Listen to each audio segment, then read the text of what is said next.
Motherfucking piece of shit. Okay, now we're live. At least according to my and I'm sitting here talking to everybody. I'm talking to the sauces. Welcome to the internet. I know. And highly organized. And I thought getting on stage was scary. I don't have panic attacks, but I have to like breathe really heavily every single time I do this because I normally am not on a panel. Normally it's just me and Miss Malty doing the entire thing by ourselves.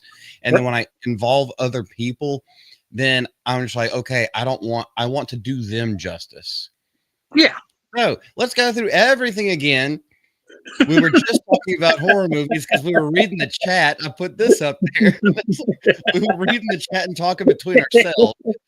Golly, we are fucking amateurs. And I mean, I can only speak for myself, Smeagol.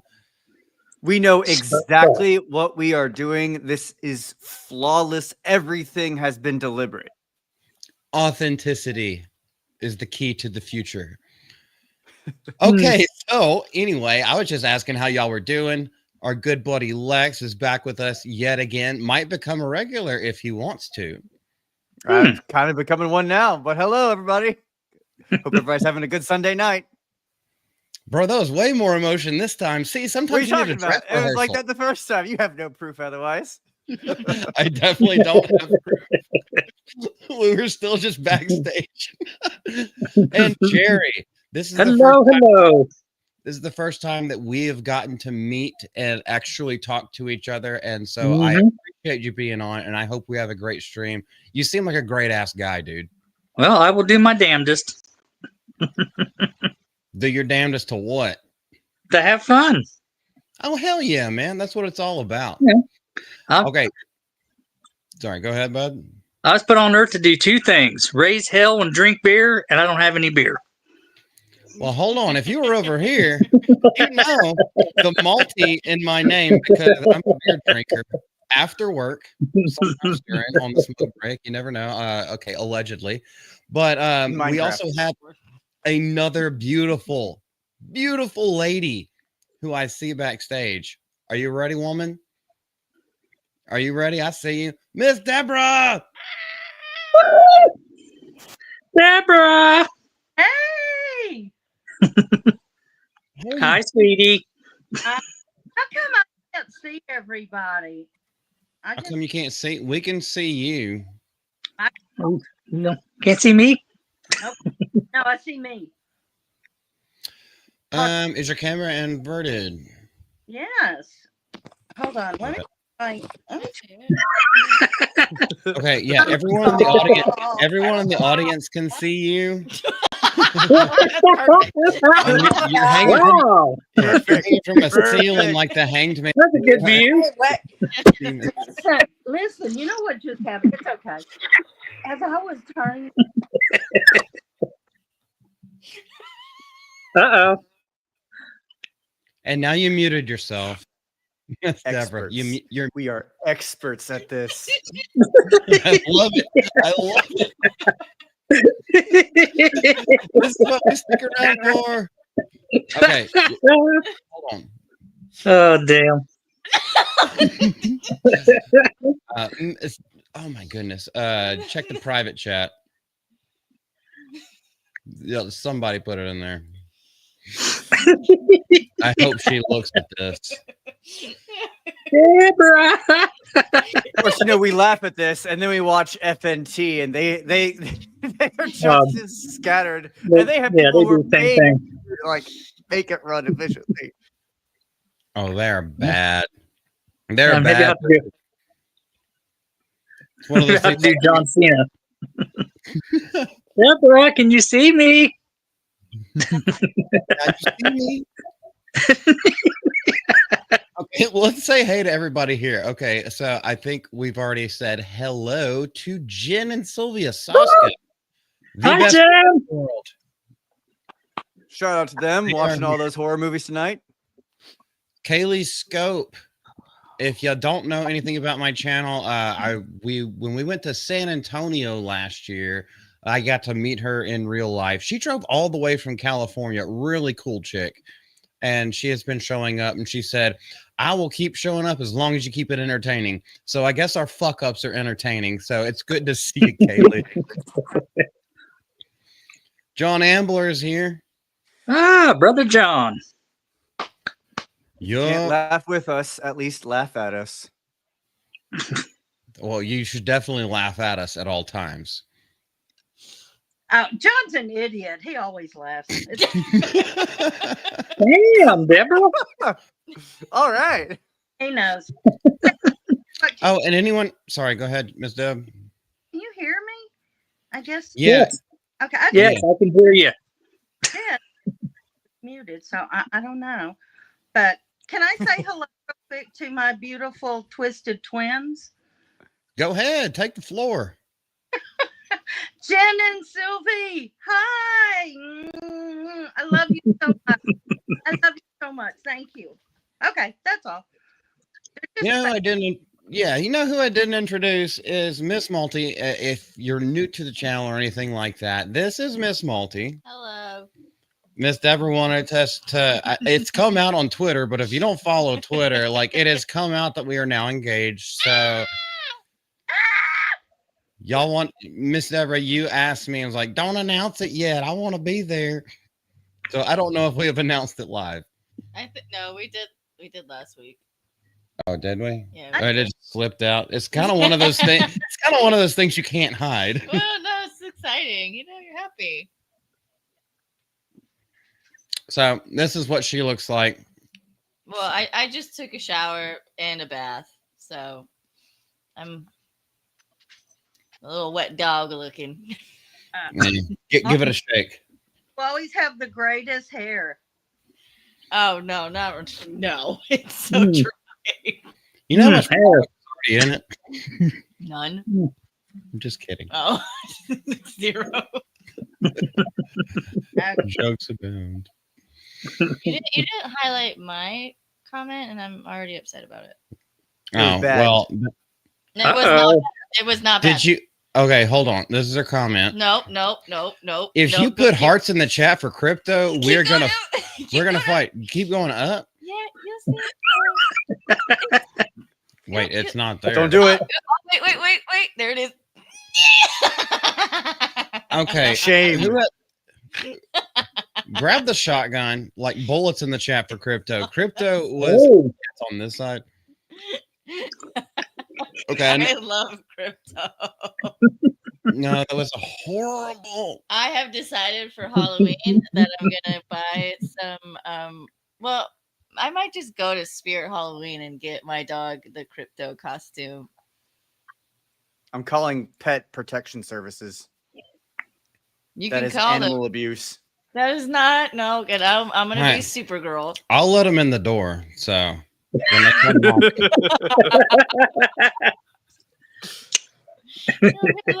It's just gonna be a little cape. Yeah, I agree. We have 2 women and 3 men. The odds are not in our favor, Lex, because all they have to do is start screeching about something, and we're gonna lose. Oh, we can How take. do I ever lose? Well, let's start making fun of stuff then. That should get us on the right track. Hell yeah. the drink.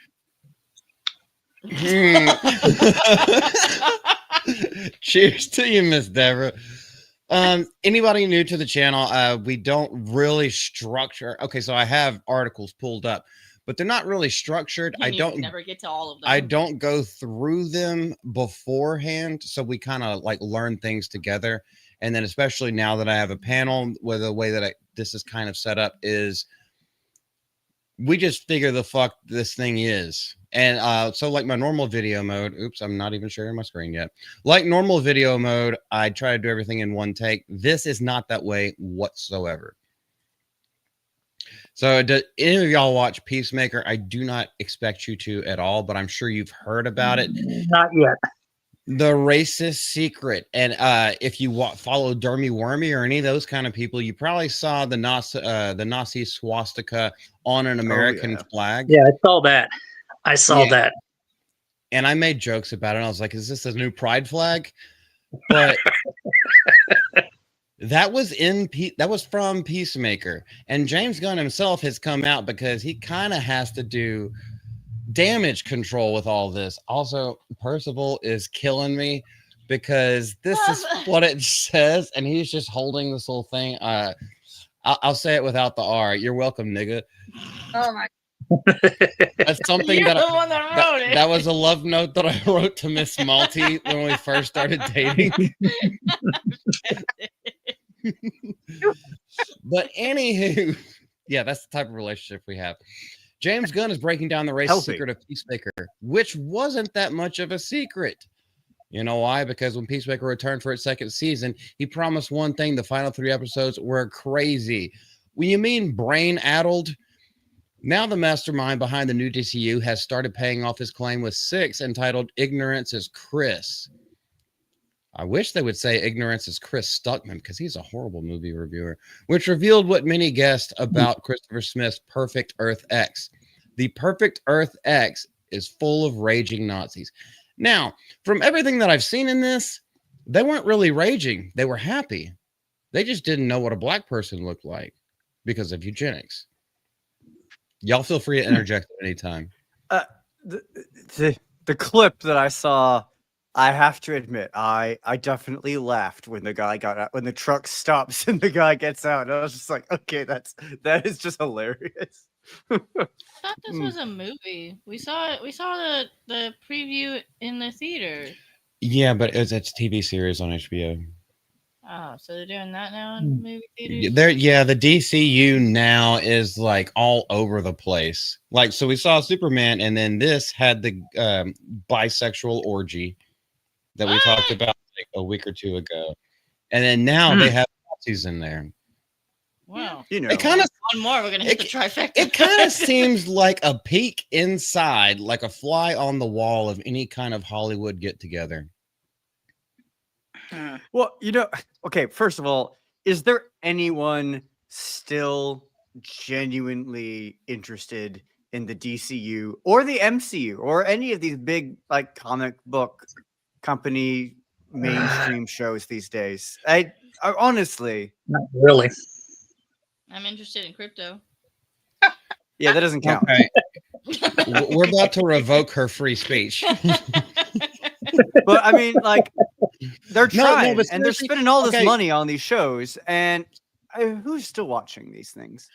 So here's the thing with James Gunn, other movies, like, okay, as far as the comic book universes go, Guardians of the Galaxy, really enjoyed them all. 2, I thought fell off a little bit. 3 was okay. I was fine with that. The first one was first. Yes, that is Marvel, but I said comic book universes. And so, and then when he did his version of Suicide Squad, I actually really enjoyed that one. And so I had hope. We went to the movies to see Superman, and then that was just like, oh no, I'm out. I don't, because that was the jumping off point. That was the stepping off point for what is supposed to be the new DCU that he has just been put in charge of, and he has so many films on the slate. And when I saw that, I was like, oh no, it's Marvelized, which is a bad way of saying things because of how bad Marvel has become. And no, I'm not excited for any of it anymore. I don't trust Marvel with a 10-foot pole. That's Kevin Feige. I still like Spider-Man. Okay, so Spider-Man is Sony though. Go ahead, Miss Deborah. so are we talking about Peacemaker, or have we moved on to Superman? Or are we talking about? We're talking about all of it, everything all together, all at once. Oh, okay. Well, can I say something about? Yeah. Is he supposed to be the gay Superman? No. Wow. I live in a day when that question needs to be asked, though. That's true. 100% correct, Jen and Sylv. Most of the time it's Jen, but in case it's Sylvie, I'm just going to call you both names. Super was awesome. Have y'all seen that with Rainn Wilson and pre-transition, what's her name from Juno? Oh, Elliot Page. Ellie Page. Oh, her. Oh, Yeah, No. whatever. was. No, that's a really good film. That's a really good film. It is reminiscent of, You could see in that how he got some of the ideas for Suicide Squad whenever he did it, when they actually had Shark Man and Polka Dot Man and everything. I wasn't done with Superman. You weren't done with it? I mean, he was such a sissy. I had trouble watching it because, I mean, how many times did he get all beat up and The whole movie. The entire movie. It was the entire movie. He got beat up. Awful. He did. For him. Too bad Crypto was too busy chasing squirrels. And here's the thing: his final boss was a manlier version of himself. Yeah. So it was like, just like they made Superman a bitch boy the entire time. It pissed me off. I did not like it. And his shiny red children-looking galoshes for boots, okay, there is something good. I do have something good. I like the dog, even though I knew that was coming.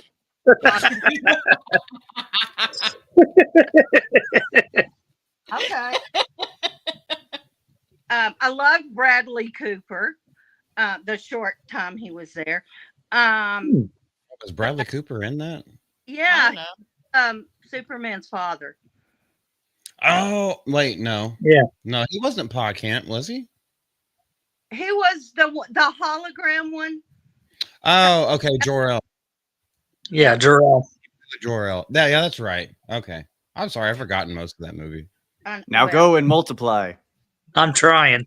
Okay, and the one scene when that big ugly monster thing's walking around the town, and Superman's getting all beat up. But the one scene where the monster coming up behind the little girl and he swoops in and covers her, that was like it came from a different movie, because I thought that little bitty part was so great looking.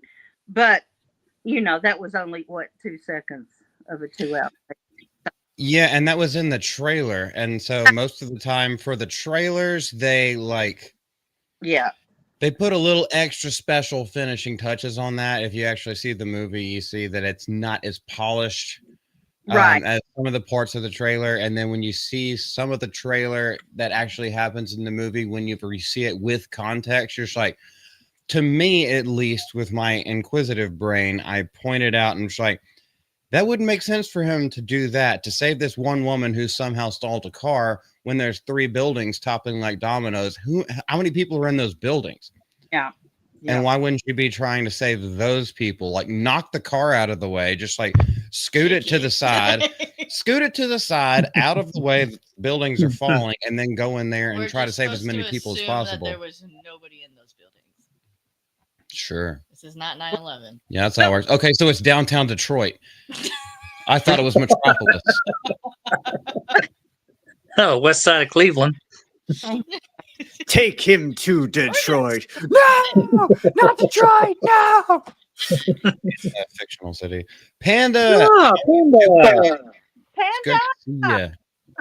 Second cutest Canadian. Behind the Soskas. Oh, yeah. Well, that would be third. They are 2 individuals. Oh, yeah, that's a good point, Malty.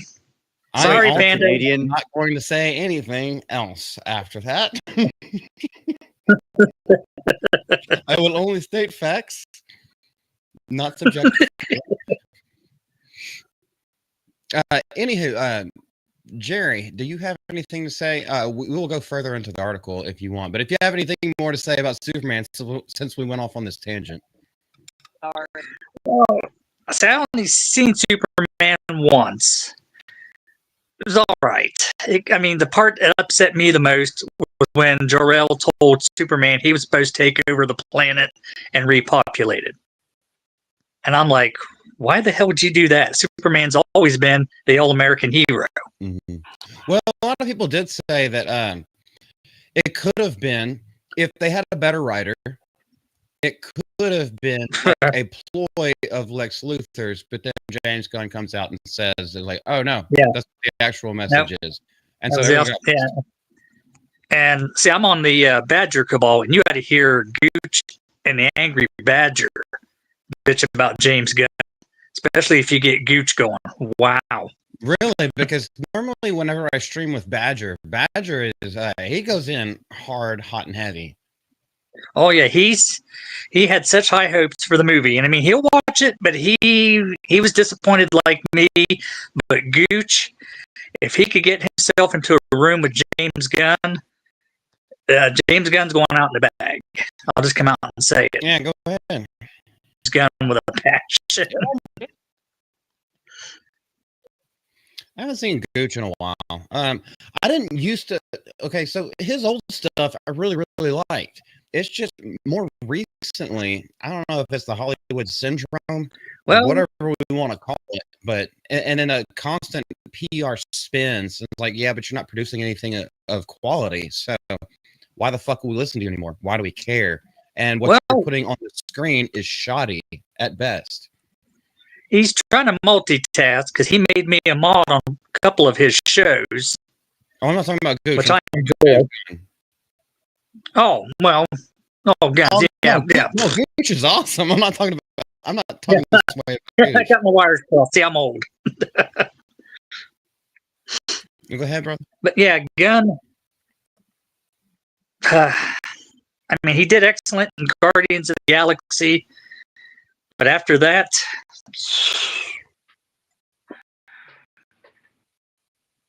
y'all have to read this. This is a great question for the whole panel. Miss Deborah, I can almost guess what you're going to say because you're going to be saucy with it. Also, for real, why didn't like a million OnlyFans whores not all be like, I'd be a Superman wife, let's fuck. Not one woman was like that. Whoa, pick me. He is Superman. For real, though. All right, so one thing, okay, y'all can answer that. One thing I want to say before that, David Cornsweet did a great job. He could be a great Superman, just like Henry Cavill could have been a great Superman, just not given the best material. Although Man of Steel, 10 times better than the James. Oh yeah, I agree. You know what I really hate about this movie is for some people. Oh, whoa! Goodness, we got a tip shot. Right, for some people. Hey, thanks, Deborah. The young people, this could have been their very first exposure to Superman, right? Yeah. And what if they think this is the real Superman? Well, I think Jen and Sylvie want a different kind of exposure from Superman. I think they would see a different Superman movie than the rest of you saw. Mm-hmm. Well, I'm sorry. I don't know. I don't know. He was too weak to be Superman to me. Yeah. He was too busy dog sitting. Okay. Yeah. How are you going to let Guy Gardner steal the show? Now, Green Lantern's awesome, but like you got Bowl-Cut McGee over here.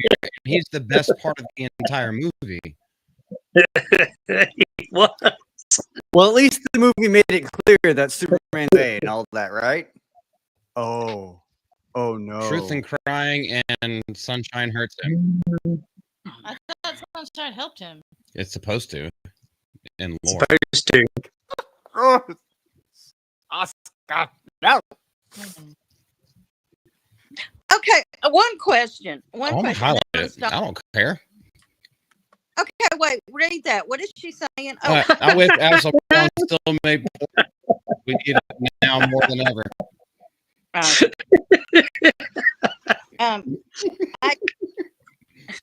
Damn. My God. Okay, so Superman. Okay, so was he the character he was, the Superman he was, due to the way James Gunn wanted him to be, due to direction, due to terrible acting? Well, it was not. Sorry, No. Go ahead. Finish first. I don't think it was acting. No. No, it's not the acting.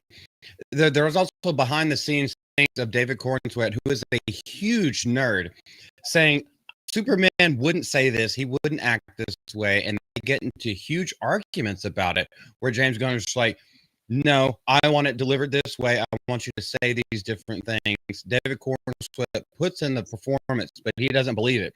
It's almost like Henry Cavill on The Witcher. Oh, Fuck. I love Henry Cavill, by the way. But I think okay, every woman in America and every man I in America. I like how much of a Henry nerd he Cavill. is. oh, I'm sorry. He is a nerd. Oh yeah. Big time. What's up, brother? Holy fair. Hello, brother. Are you at work, brother? Probably are. You normally are, but I appreciate you coming in every single time you do. Way over there in the Philippines. Philippines. Wow. Yeah. I've seen the Wayfarer in many chats tonight. Many chats tonight. Oh, it must be a slow night. Or day. I don't know. It would be I day love for them. his voice. He's like this radio commentator or something. His voice is just, it's so precise. He always says the right thing. And I'm drinking my wine and babbling about gay Superman. So thank you. Well, he wasn't gay. Okay, so Rachel Brosnahan playing Lois, I think a very great. I think all of the casting was great, and Nicholas Hoult would have been a great Lex Luthor. They just weren't given a good script, and James Gunn was over that entire script and the direction of it. So James Gunn fucked this movie. They had great actors, they had a great setup, and he fucked it. Just like they fucked each other on Peacemaker, and apparently on episode 2. It was like, they were playing him like they were spamming an Xbox controller. Oh my! We did say that. A1, A1. Yeah, for any of y'all who watched the movie, yes, it became a Street Fighter game. The final boss was a Street Fighter game. Now, I have admittedly no interest whatsoever in the DCU or most of these comic book films. But why do you go from Superman to Peacemaker? Like that is not the natural. I don't see the logic in that. I don't see the strategy of yes. Now that we've done an absolutely terrible job of portraying arguably like the main character of the DCU, let's now go straight into the next most important character that anyone has ever heard of, Peacemaker. Okay, so they already had. So they had a Peacemaker a few years ago. It's still John Cena, but it wasn't underneath James Gunn. The next thing that they should have done after Superman was either Supergirl or Guy Gardner or Mr. Fantastic. Not Mr. Fantastic, Mr. Terrific. Yeah. That's the route that they should have gone because those characters were introduced in the Superman movie. Now we need a spin-off on maybe not a spin-off, but we need a film about those people. I don't know. They failed. What about Batman? Wonder Woman failed. Batman needs. All right, so the reason why he ain't doing Batman is because Matt Reeves' Batman is actually popular. It made a whole lot of money, and he did The Penguin, which was highly successful. And he has tried his damnedest to delay Matt Reeves' next Batman as far as possible until Robert Pattinson can't even do it anymore because it's not going to make sense for the character. He is trying to undercut Matt Reeves, in my opinion, and so that's why he's not moving forward with Batman. Yeah, but if I'm in his position, I'm like, I want to do the thing that's successful and makes money, and Batman's a popular character. People seem to like Robert Pattinson's Batman, and he's a good actor. I think he kind of got tainted a bit by being in Harry Potter, and then that he was just like kind of relegated to just pretty boy roles for a bit. But he's a pretty good actor actually, and I don't get this mindset of, hey, my job is to make movies. I want to make a movie that people want to go see. Why would you?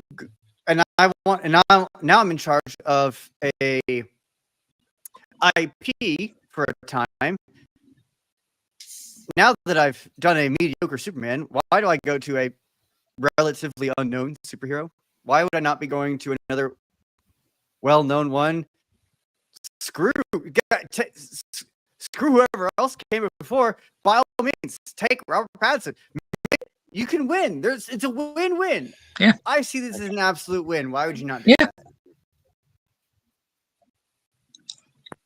Jerry, go ahead. You seem like you want to say something. Last time I was on Badger's cast, they was talking about how he wants to bring in Clayface as one of the new villains and do a solo movie about him, and everybody's scratching their heads on that one, even me, because Know who that is? Clayface. Exactly. yeah, he's well known in the comics because I have some of the comics, but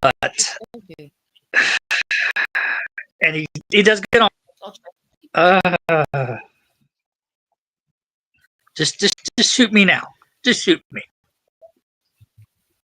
Well, a character like that in a movie would also require heavy amounts of CGI, which means a high budget. They also have guaranteed to lose.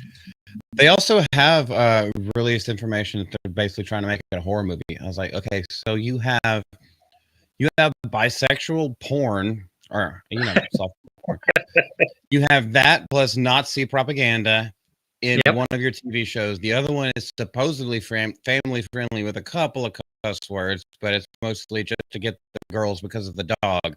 And then your next one is a horror movie, and you expect all audience to just congeal over all of this?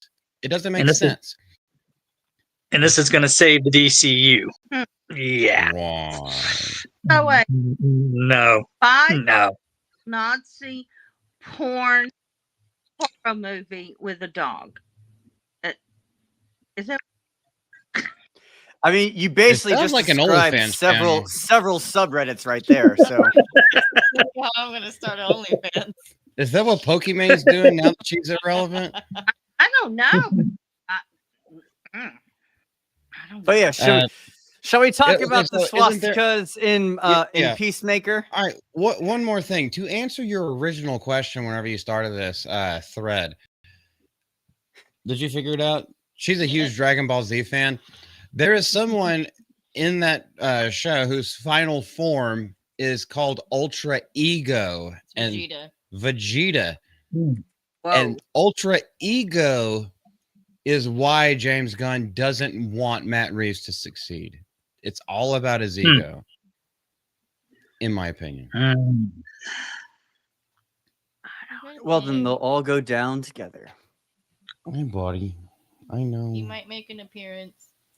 Yeah, he might. I'm in a different chair, so he doesn't really have access, but he's like nuzzling up on this side. Here, so he's probably panicking. Nah, he's good. You good boy. He's no bitch boy. No, he's not. He's crypto. I said he's no bitch boy. All right, anyway, let's go back to this. Hopefully it's still scrolling. I don't think we need to talk about it more, to be honest. Yeah. I don't know who Peacemaker is. I don't really care to know who they are. DCU is. I mean, what can you do with the DCU at this point? Like, I don't know. Maybe make like Batgirl. Yeah. Batman, but Matt Reeves Batman too. Yeah, but I'm saying like bring out a second Batman. Catwoman. That would be cool. Maybe that would be a cool TV series. No, we don't know TV series. What they need to really like a resurgence. People don't give a shit about the TV series anymore because they always fuck it up. What we need is a solid film, pristine and completely polished. They make a good Batman movie, and people will flock to see it. Yeah, everybody liked. What was Gotham technically DC? Yes, everybody liked that show. I liked it for a few seasons, yeah, and then it fell off. I would like a whole backstory of the Penguin. Danny DeVito, though. Watch. One. Interesting. No. Wow, that brings back memories. Back as the Riddler, that would be great. You know the best. Wait, who is the Riddler? Jim Carrey from Batman Forever. Oh, Yep. I remember him as the Riddler. 1995, if my memory's correct. I was 21 then. Jim Carrey Cole plays Hauser, my brother. Jim Carrey really well in that movie. Yeah, even Tommy Lee Jones Two-Face. Like, I know it was cartoonish, but it was meant to be cartoonish because I grew up with cartoons. I didn't grow up reading comic books. I only got into that later on in life. But what I grew up with was Batman the Animated Series, Teenage Mutant Ninja Turtles, Spider-Man, and my favorite villain is the Lizard. But yeah, that kind of stuff.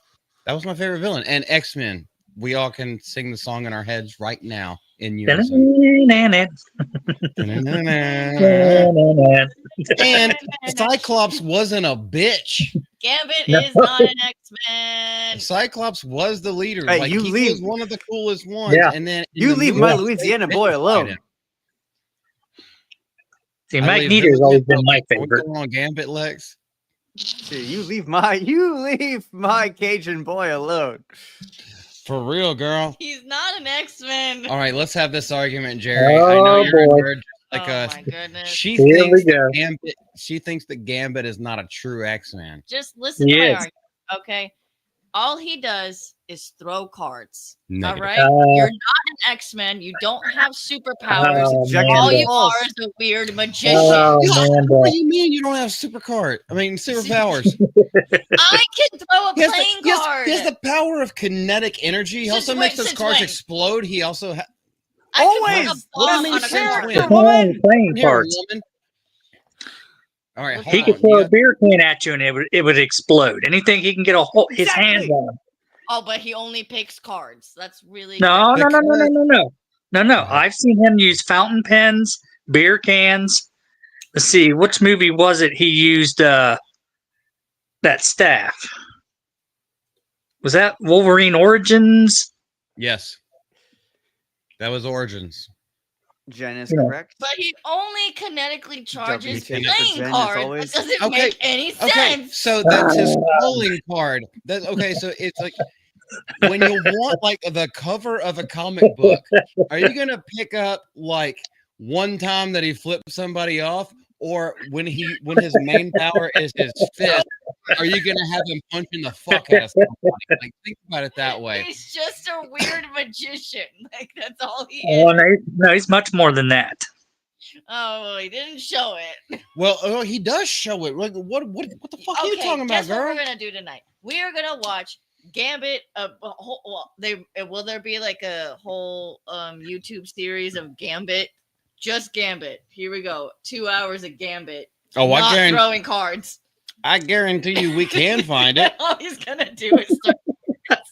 It's not all he does. Oh my gosh. Yeah.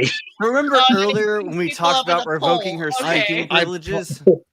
Yeah, I promise you she's only half normie. She's very nerdy on like some things, but I stand by it. She is completely wrong. And every single person we have a conversation with this about tells her you're wrong, girl. I'm not wrong. You are wrong. Yeah, you are. He uses cards for a stylistic reason. He could use anything. The cards are like we've had this argument for like the past 2 weeks. Hold on, let Lex talk. Go ahead, brother. See, it's the everyone likes to have a style. Everyone has a fashion. His fashion is I could charge anything. I'm choosing to charge playing cards. It's cool. What's wrong with it? Cool. Okay, it is. What is? Here's another thing. All right, so New Orleans, Baton Rouge. Malty, you're marrying a woman with bad taste on this topic. I know she has bad taste. I'm gonna put this in my vows, by the way. Okay. I vow that Gambit is not an X-Men. Oh, you're also gonna mention crypto, aren't you? Oh, yes, I will. Okay, so there's another point to it. So from where he comes in the deep South, like him and Rogue, you know, the ones with the Cajun and Southern accents. All right, so a big thing of that is CD New Orleans. What did you just say? CD New Orleans. SEEDY. I'm saying CD. CD. CD. SEEDY. CD. Are you saying city? I just spelled it for you. Are you listening, bitch? Do not talk to me like that. In this context, the word CD means like Deborah.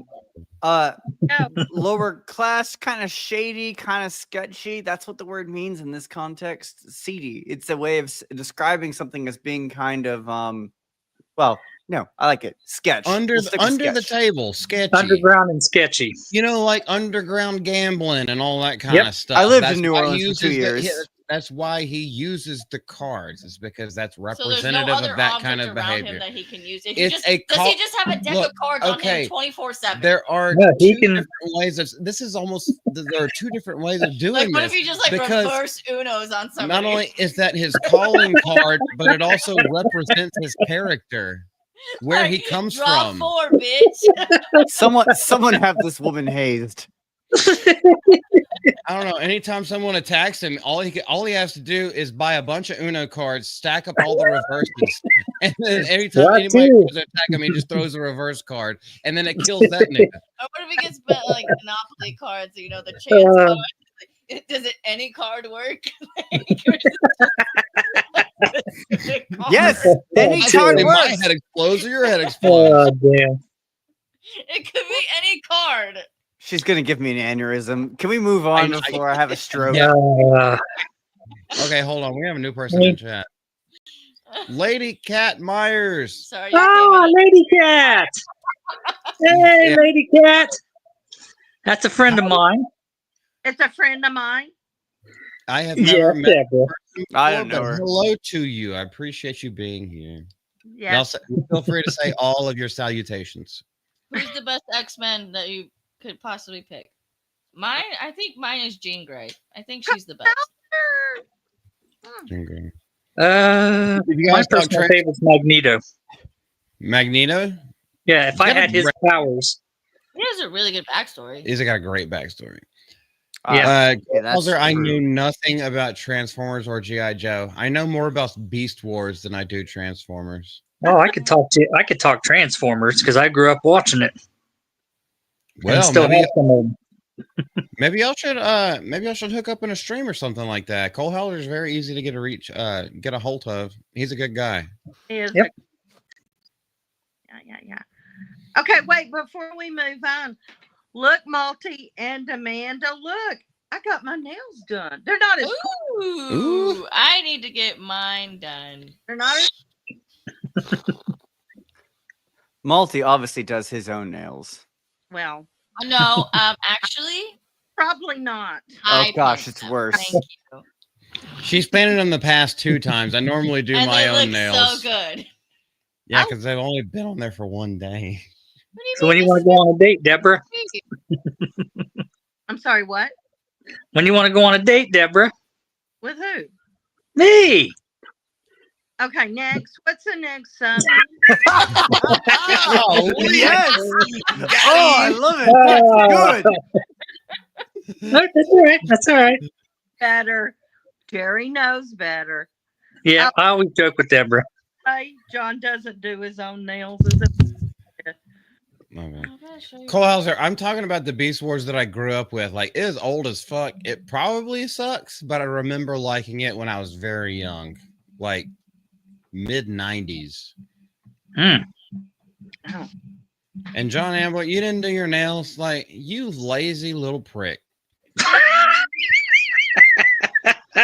Come on, man. It's not a prerequisite. Jerry, did you do your nails? Oh, Hey, they look. Oh, okay, that counts. They're well groomed. Oh, they are. Yeah, That counts. I trim them. Yeah.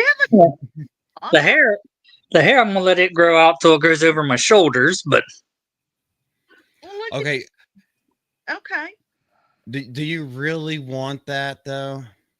what? Super long hair? Oh hell yeah! Really? Bro, it is so annoying. I have mine tied back all the time.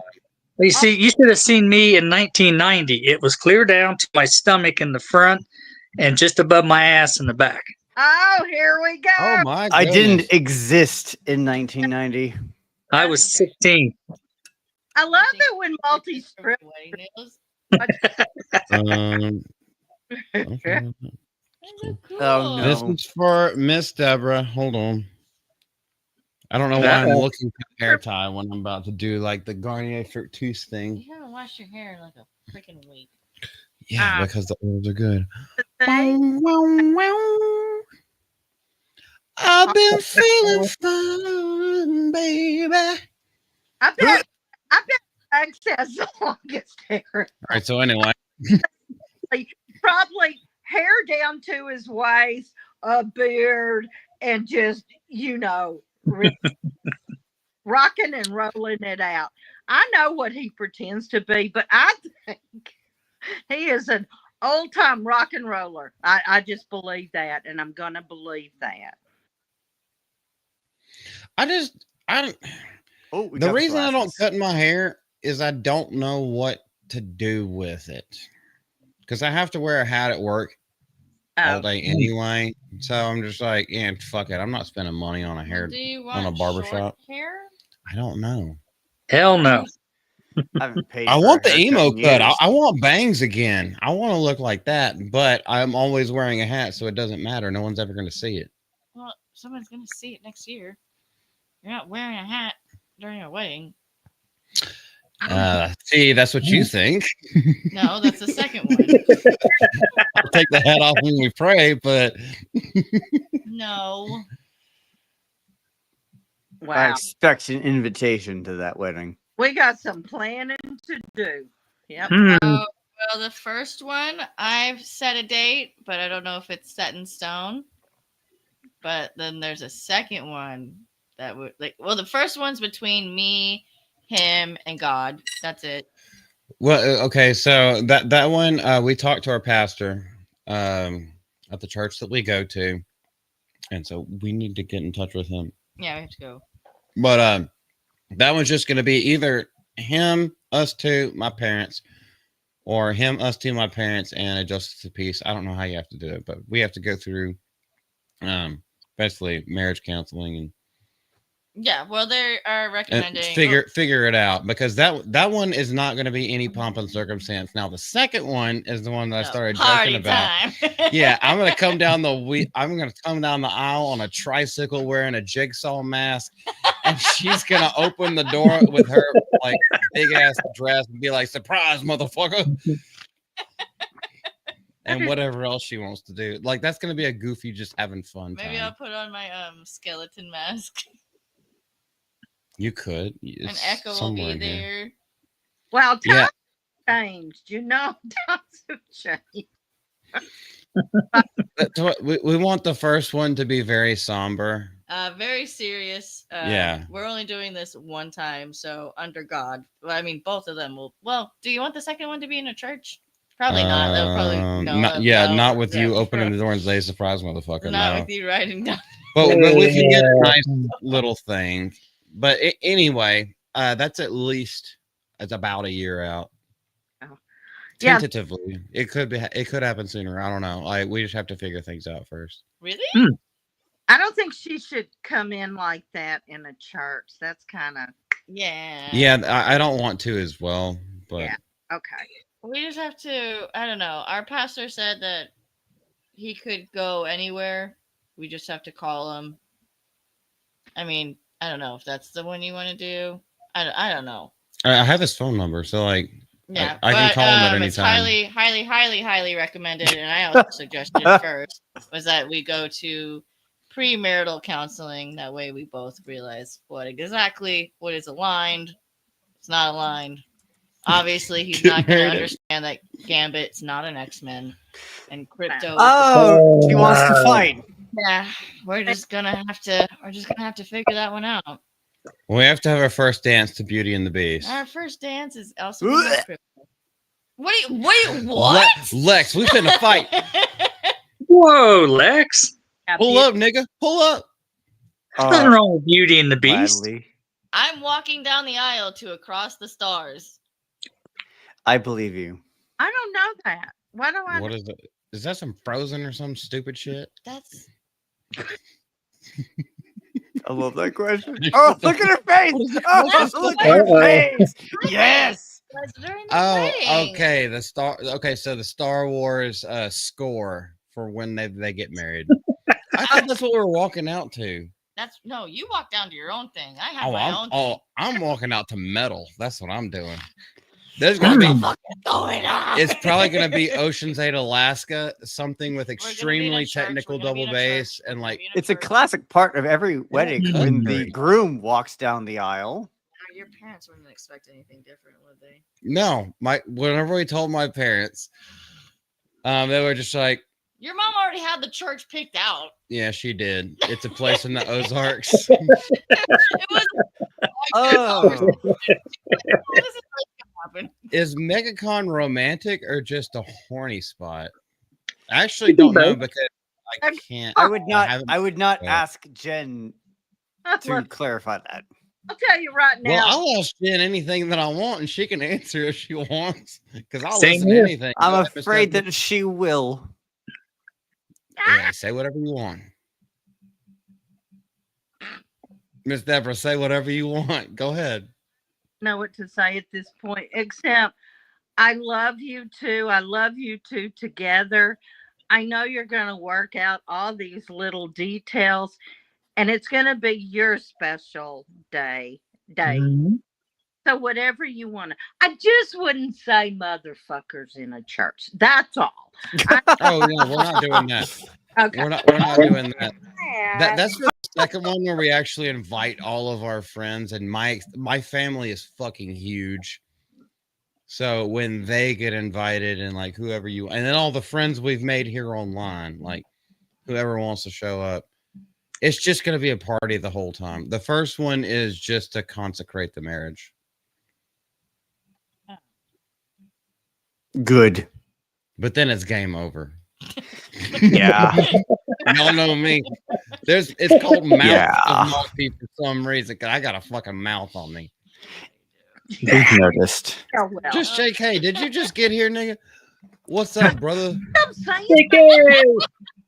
I had one of my mini priest friends reach out to me the other day asking like, hey, so you've been on podcasts and stuff lately. Which ones would you recommend watching? And I was like, well, there's one series I've been on lately I don't recommend you watch. Yeah. Uh, I ain't mad at you, Ben. I ain't mad at you. Everyone is welcome. Oh yes, absolutely. Everyone is welcome, and we make fun of absolutely everything. And as we should. yeah. Yeah. Don't take all of life too seriously. You got to have some levity. You got to bring that shit in there sometimes. But I understand that it's a little bit abrasive for some people's ears. But I also I work back of house in a kitchen. This is how we talk all day long. Well, I Just ask. work the front of house, and I always go to the back of house because that's where I need to get all my stuff out. I teach school children. My bad, dude. We were talking about stuff and I didn't catch you. But I'm glad you're here, brother. That's JK. Yeah. A regular. He's on BPT.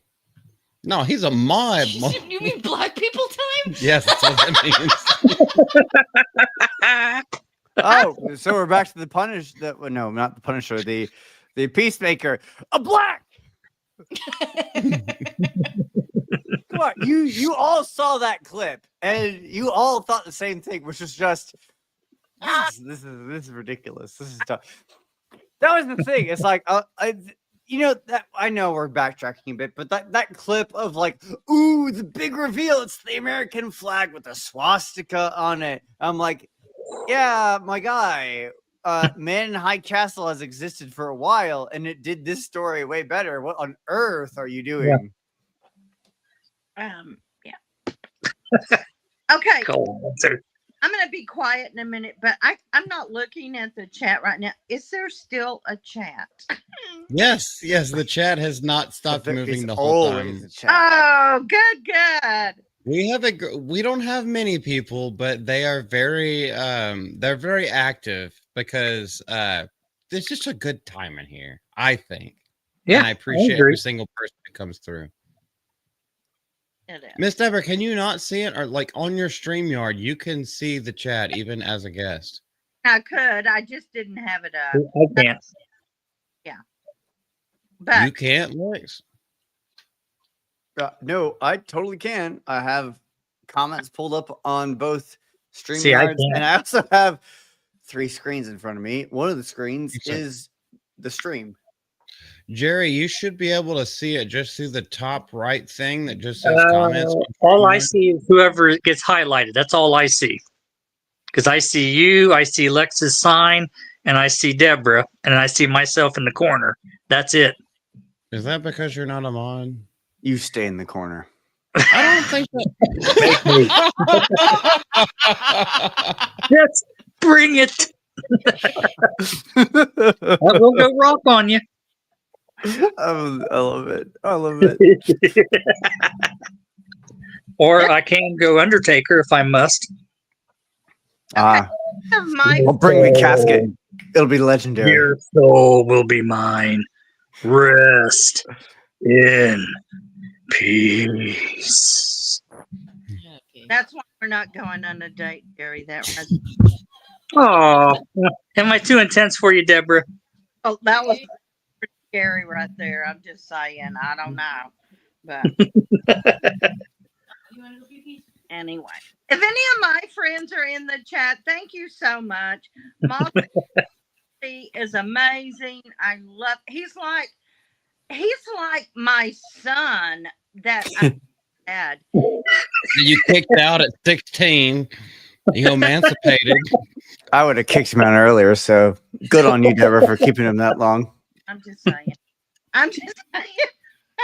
I love you, Malty. Mwah. I love you too, Miss Deborah.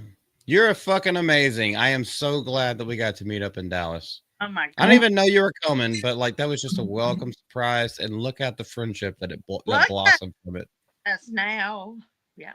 Mm-hmm. Deborah forgot that we met in Dallas. She did. You're forgettable. Oh, I literally wear a shirt with my logo and name on it. I sat next to Jay. I don't know what else you want from me. I put you on the vlog and told everyone exactly what your name was. Could you have introduced yourself, maybe? I mean, Lex. Well, you know what? It's my loss. My loss. That's all I know. Hey, well, you have a gain now because y'all are both mods and you stream twice together now. Oh, yeah. It's a gain. The game. The game. It is a game. So fun. All of you in chat and everything.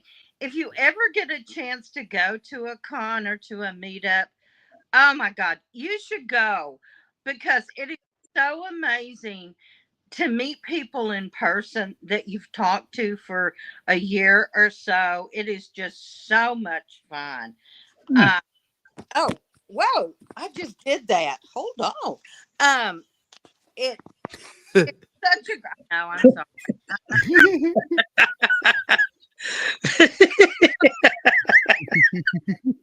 I want to say something. I'm going to behave myself. Stop. I'm talking. So,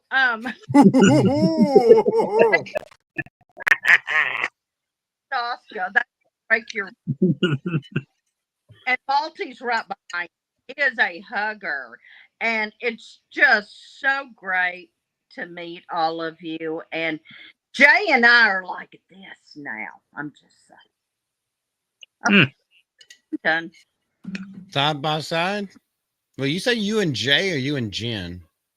Well, Jen and I have been friends for a while, but Jay, drunk 3PO. Yeah. Jay's a great guy. He is. Yes. Everything you see on stream. What are you doing? He's the same guy in real life, but way more thoughtful. Yeah, time to buy 5. It's the greatest laugh. Oh my God. If he laughs, I'll laugh because I can't. I don't even. I'm trying to get y'all keep talking. We're trying to get the dog up into the camera. Oh, keep talking. So they can say hey. Hey. Come here, buddy. Oh, Yeah, me and Lex, we can discuss how Gambit is in X-Men. Because he is. He is. Objectively, and I'll go on a total rant about it because 10,000%. No. Oh, I'm sorry, this Lex. thing like, oh, he only uses cards. Yeah, that's a stylistic choice. It's a stylistic choice, and he doesn't have to use cards.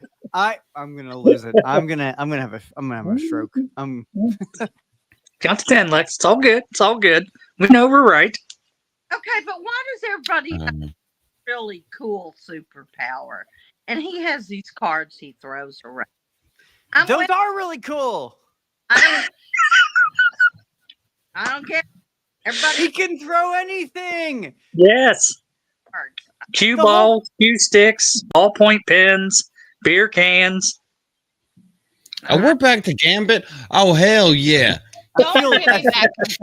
I already feel the blood vessels in my brain weakening in anticipation of the aneurysm I'm about to have. He chooses to use cards. He could Why doesn't he choose so- to use anything else? He does. Jerry has literally just Woman. explained all that stuff. Send You me don't proof. listen. Send me proof. Listen. I want to see him throw anything else but a card. Do you know anything other than when we watched Deadpool and Wolverine Ah. about Gambit? I didn't even finish that. Because Did we? Nika, please. Okay. Dead. If you don't stop I am not a fan of Ryan Reynolds. What? What? Ryan Reynolds either. You know, I, Oh. I'm gonna have. Movie. I'm gonna have. Sorry, he's No, not he an actor. no, he doesn't. I'm gonna have a connection. Okay, now I do need a beer. Okay, I don't want to drive do you. what to I'm drink. doing. Well, Just I didn't drive you. She get some drove vodka you. instead. Let's I will don't drink with you, sir. Miss Deborah, if you're talking, I Miss can't hear Deborah, you. Yeah, I think sometimes you need to be a little bit closer because it doesn't always pick you up. It's okay. I just want to make sure we can hear you. We love you. We want you here. Look at those beautiful eyes.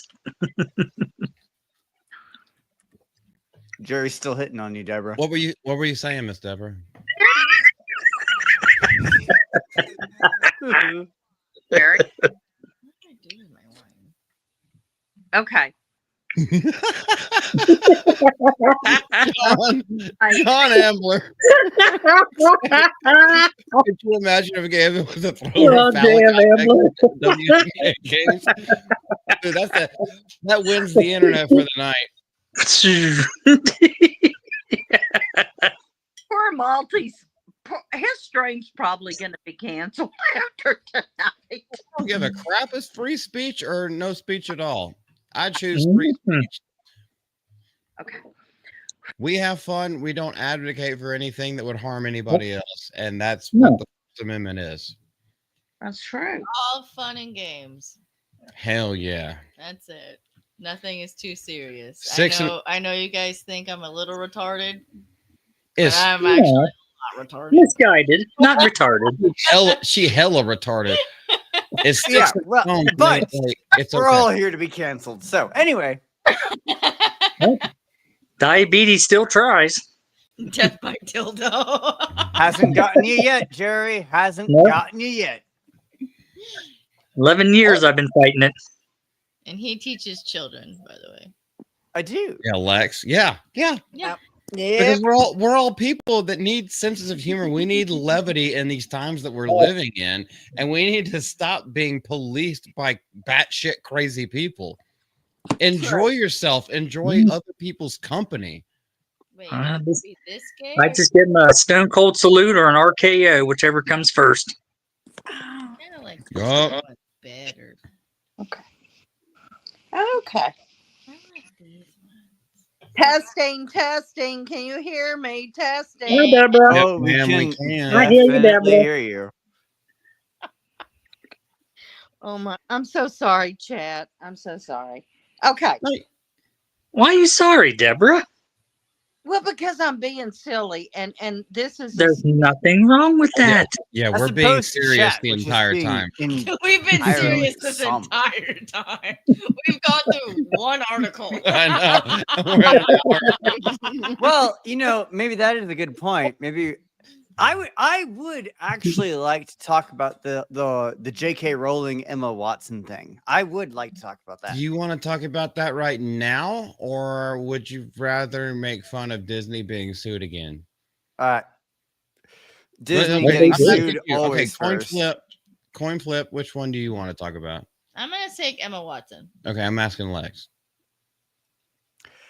Ooh, let's talk about Disney getting sued first. That's way funnier to me. Emma Watson, that whole thing. I have lots of side comments about that hypocrisy, but we'll get to that when we get there. Let's talk about Disney getting sued. Okay, so excuse me, I'm gonna have to burp real quick. So give me a sec. Oh my goodness, so ungentlemanly. Well, it'd be ungentlemanly if I didn't mute myself before I did believe it. he'd do that How live many on times stream. have you My watched me goodness just walk right gracious. in my face. I'll just protest too much. Disney is sued after enforcing rights to Mickey Mouse in public domain. So if y'all don't know about this, the animated short of Mickey Mouse, we've seen like the horror movies about it. It went into public domain. They couldn't get the rights back, or they at least, I think they expire like indefinitely. And now they're trying to get sued for filing lawsuits. Disney is continuing to enforce its intellectual property rights to characters in Steamboat Willie. I can't remember what the name of that movie was. It's probably in this. The first animated short to depict Mickey Mouse that entered the public domain last year. Personal injury law firm Morgan & Morgan. So I guess they're like a butt-fucking cousins from Alabama. Intended to well, push. presumably it's father and son, but okay, sure, go with I that. thought they were brothers. Oh, so they're brothers. So they're butt-fucking cousins. That's not cousins. That's just brothers. But fucking Anyway. brothers. Okay, B&B intended to push a nationwide advertising campaign featuring the character, but was met with resistance by the legal team because they need any kind of win that they can with all the people dying in their parks and nobody showing up. It has filed a lawsuit seeking a court order that the commercial doesn't violate any of Disney's rights. And Disney's also now suing a jewelry company whose product designs incorporate Steamboat Willie's Mickey Mouse. But here's the thing. When he was Steamboat Willie, he did not yet have the moniker of Mickey Mouse. He was Steamboat Willie. They later changed it into Mickey Mouse. So Steamboat Willie is completely in the public domain. They can't do shit about it. So I guess what I'm seeing is if they call it Mickey Mouse, that's where the copyrights would be. Yeah, but they're not, are they? But okay, so what I am seeing, and that's why we're going through this together. Everyone else calls it Mickey Mouse, but all they have to do, I mean, they can use the image in any way they want to and monetize it and sell it and like produce and all kinds of stuff. If they call it Mickey Mouse, then what I'm seeing is that no. But if they call it Steamboat Willie or just use the design, Disney can't do shit about it.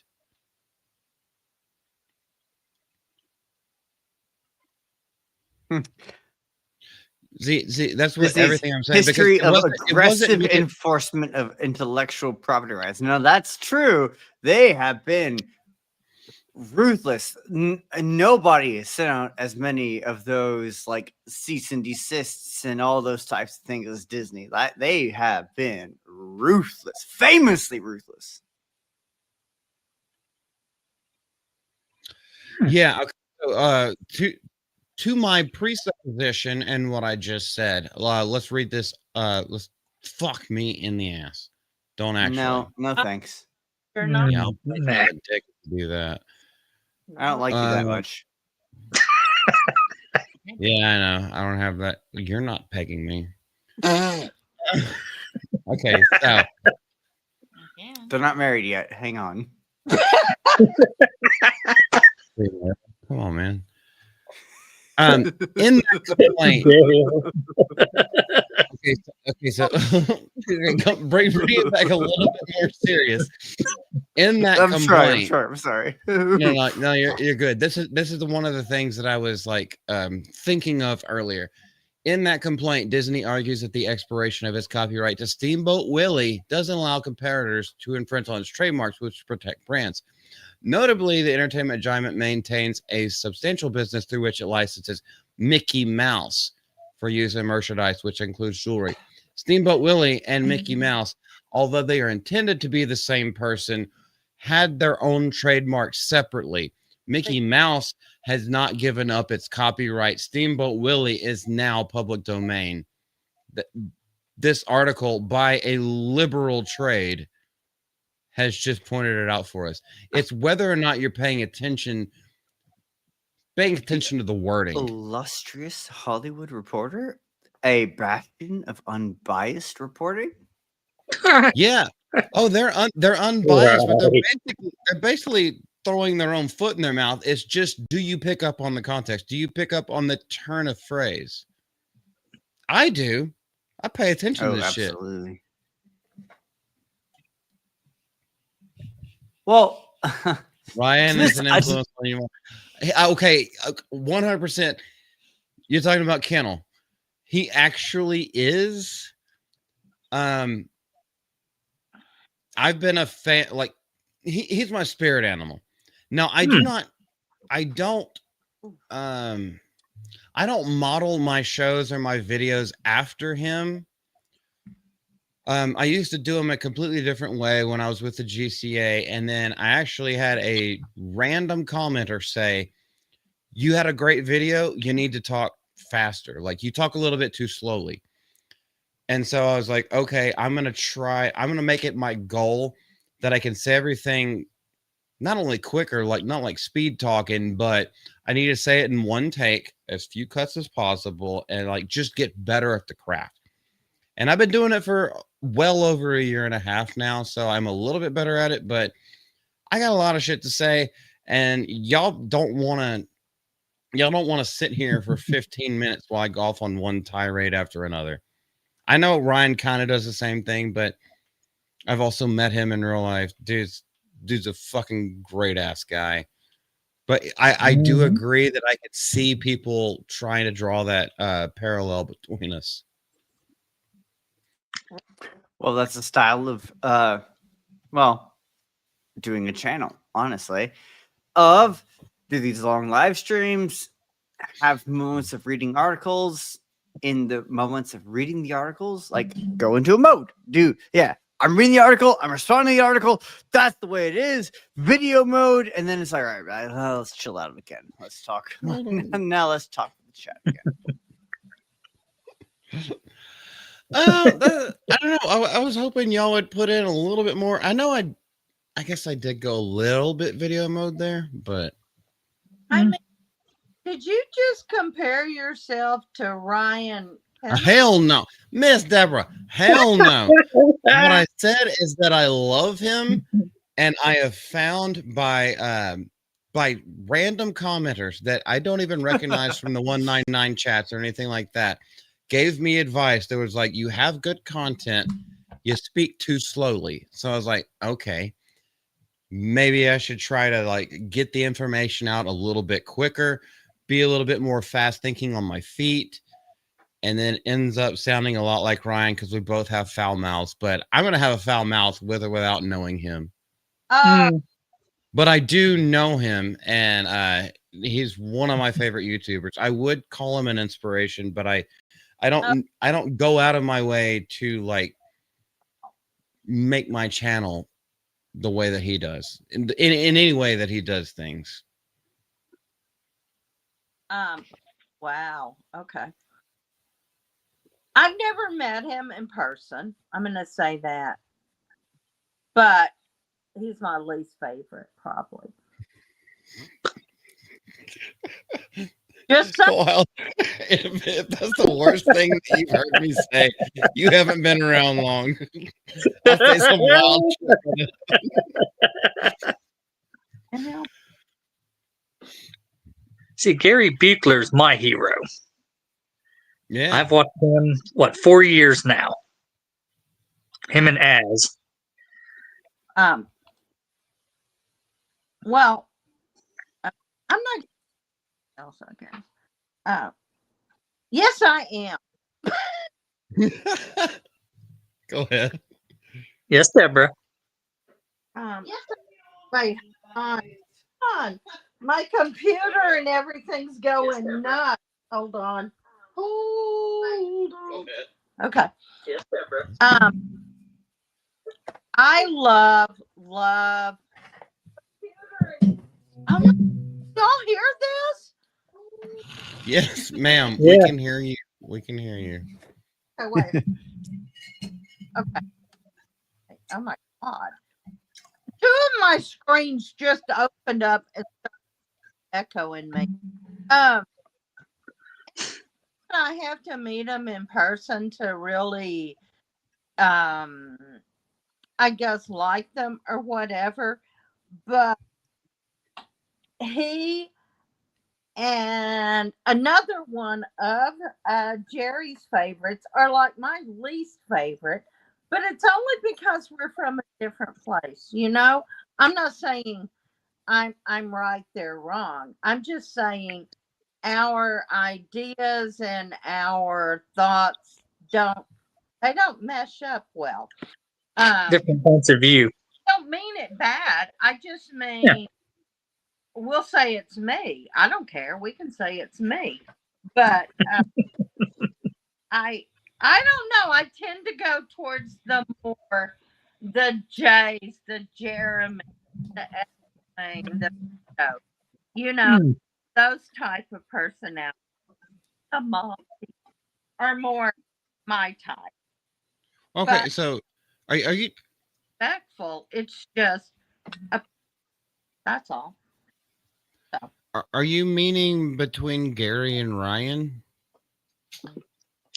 Ooh, Is that it? between Well, you're halfway cutting in and out again, at least for me. oh, no.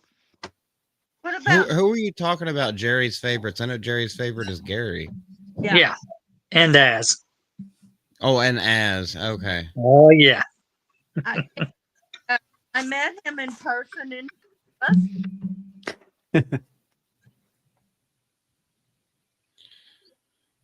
oh wait. Can you not hear me?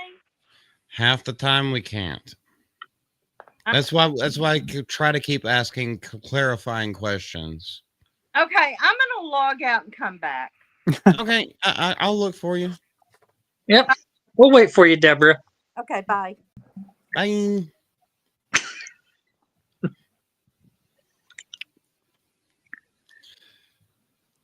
Maybe I should hold on. Can I even do that? The Yeah, magic I'm of just the gonna internet. trick her so she can completely refresh, and then hopefully she can come back because she's been doing that the entire stream. Yes. Yeah, I've noticed the times. Well, what else shall we make fun of? Oh wow. Oh, we could always make fun of D-Dud Cobra, old Jeremy.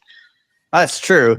I was thinking more of the whole Emma Watson, J.K. Rowling situation. Okay, Yeah, I heard a little bit about this. You really want to talk about this.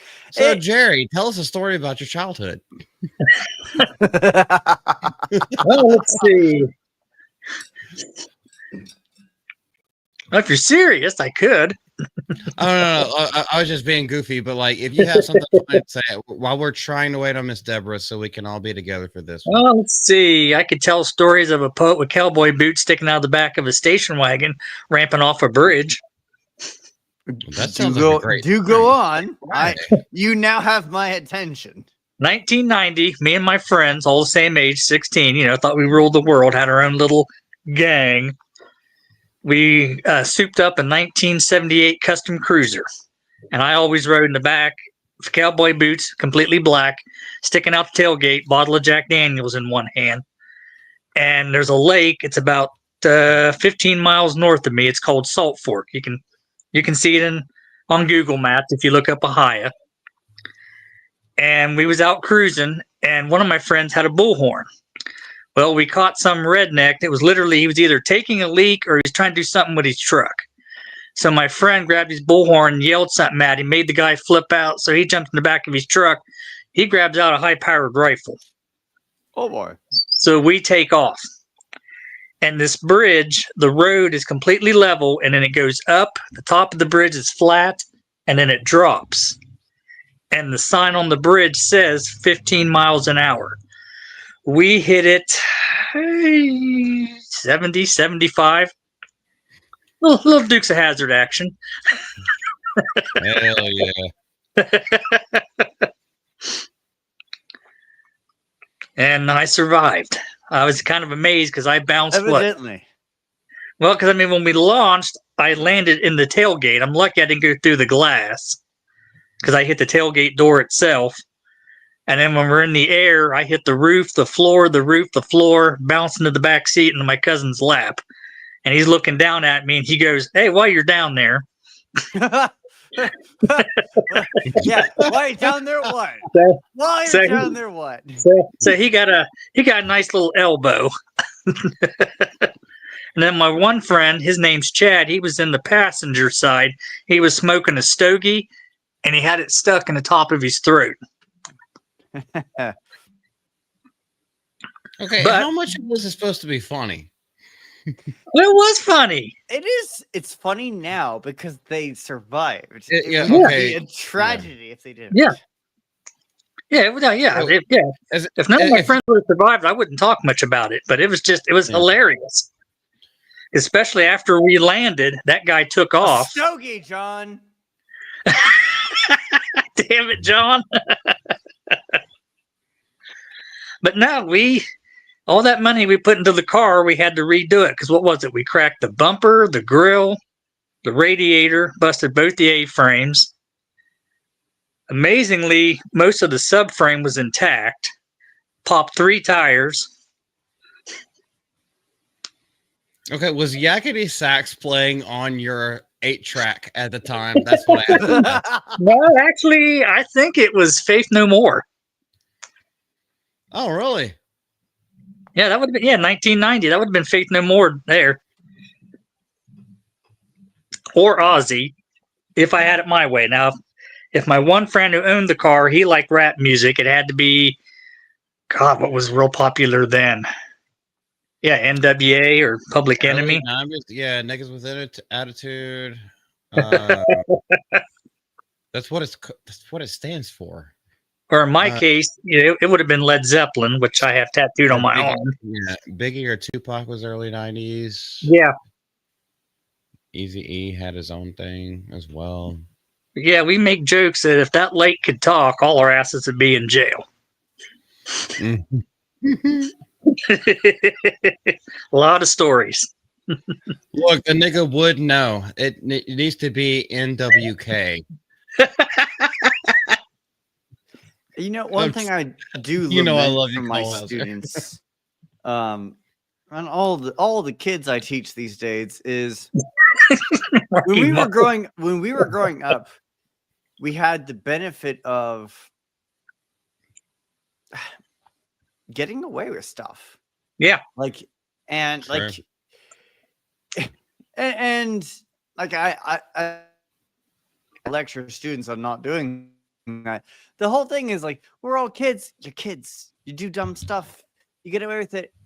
And nobody but your friends remembers it, right? Well, these days, that's not how it is anymore. And these days, you do something, it's online forever. And there's no anonymity. There's no, like, just let boys be boys, let kids be kids. None of that. It's all gone. And everything that they do is publicized. And I lament it. I lament it so much because we all, and I've talked to my parents and my grandparents. I've talked to my great grandparents about it. Those years of just being an adolescent and doing dumb shit and like learning from it. Yeah, you did dumb shit. You learned from it. You grew from it. And nobody except the people who were there remember it. Yeah. I think that is integral to the growth process. Yeah. And we now are raising generations that have been deprived of that. Everything's they don't gone. have that. They don't have the anonymity. They can't get away with anything. They can't just have stories to share that only their friends know anymore. It's all online. It's public record, and it's going to be hunted down by employers and things. It's like, I'm sorry. Do any of us want our employers to look at what we did as teenagers? I certainly don't. No one I know does. No, I have family members who have gone on to found big companies. None of them would want that. Yeah. Well, here's the thing. Here's the thing, though. Like, what you did in your past does not employ the job that you were hired to do. Yeah. So fuck off whenever it comes to that. You want to look into my past, like go kick rock. Go kick rock. We're in that cancel culture. I'll be straight up. No, we're not in the cancel culture era anymore. And anybody who is, you shouldn't work for that company. We need to beat that shit down. Like, who cares what you said in your past? Yeah. I agree. Who cares what you believed in your past? Because people's minds can change. This is what Charlie Kirk was doing. I told you. I don't know if y'all want to talk about this or not, but I'm going to say it right here. We are never going to forget what he did. We are not going to keep his name out of our mouths. No. What he did was like, can I change your mind? Can you change my mind? Yeah. People's minds can change as they come across, better logic or more facts and more reasoning. And no, that's exactly what we should be thinking whenever it comes to that. And also give grace to people who have changed their minds. Yeah, maybe this Nick was crazy in the past. Why don't you look to Gary? Searching for Nerdrotic, the book. I don't have it, but like, look at him, where he started to where he is now. Yeah. People can change, and people go along those life paths, and then they learn more things. They become more well-rounded individuals, and we should always accept that. Not just be like, I need to look in your past for something that I can fire you for later. Fuck you, nigga. Right. Cancel this. I see so many of my own, they're not my kids, they're my students, but they film everything, and I lament that I lament that they don't have a teenage year that's unfilmed. Everything they do is filmed. They're on camera the whole time. Also, Deborah, you're back. We can talk about other serious things instead. We're talking about cancel culture now, but but we could go into the J.K. Rowling thing. How big of a Harry Potter far? Harry Potter far. Harry Potter. That was literally. Yeah. Oh, another drink, Malty. No. One of the videos I did about J.K. Rowling, and I've done a whole bunch of videos about Harry Potter stuff, but one of the outtakes of them was like, Harry Potty, Howie Potty. I couldn't get potty out of my mouth. I was like, Harry Potter, you dumb motherfucker. I just did it again. I used to put outtakes in my videos. A lot of people really liked them. And now you do live streams. You don't need to because it's just part of it. Yeah. No, yeah. Part of your magic. You get to see all of that, and then, but now with like the videos, but the reason why there's so many outtakes of this is because the reason why for like the live streams is because nothing is scripted, period. But I don't research. For the videos I research, I basically have everything I want to say unless my speech impediment gets in the way. And then I'll have to just like cut out 2 seconds or like a second and a half. And they basically just flow the entire way through. To be clear, chat, for the live stream that we do on Sundays, we are entirely unprepared. Hell yeah. I got shit pulled up, but that's the magic to it. Do we know? Yeah, that's what it's about. It's about connecting with people and talking about things that we might have a common interest in. That's true. All right, Miss Deborah, how much do you know about Harry Potter? Okay. If I tell you, this will be the last time you ever talk to me, I'm sure. Okay, I know you've lived with men before, so you know about pubes on the potty chair. So I know you know a little bit about it. Given that her opening comment tonight was, so is this the gay Superman? Superman. Superman. Superman. Superman. Superman. Oh my gosh. I Leave me never alone, Lex. Potter. I tried to watch the very first one at least. My entire family loves the books, loves the movies, loves it all, and I just go, So, I'm sorry. Yeah, Why are Potter's you sorry? it's not for everybody. I'm one of the few, but yeah, no. So nice knowing you all, Lex and Malty.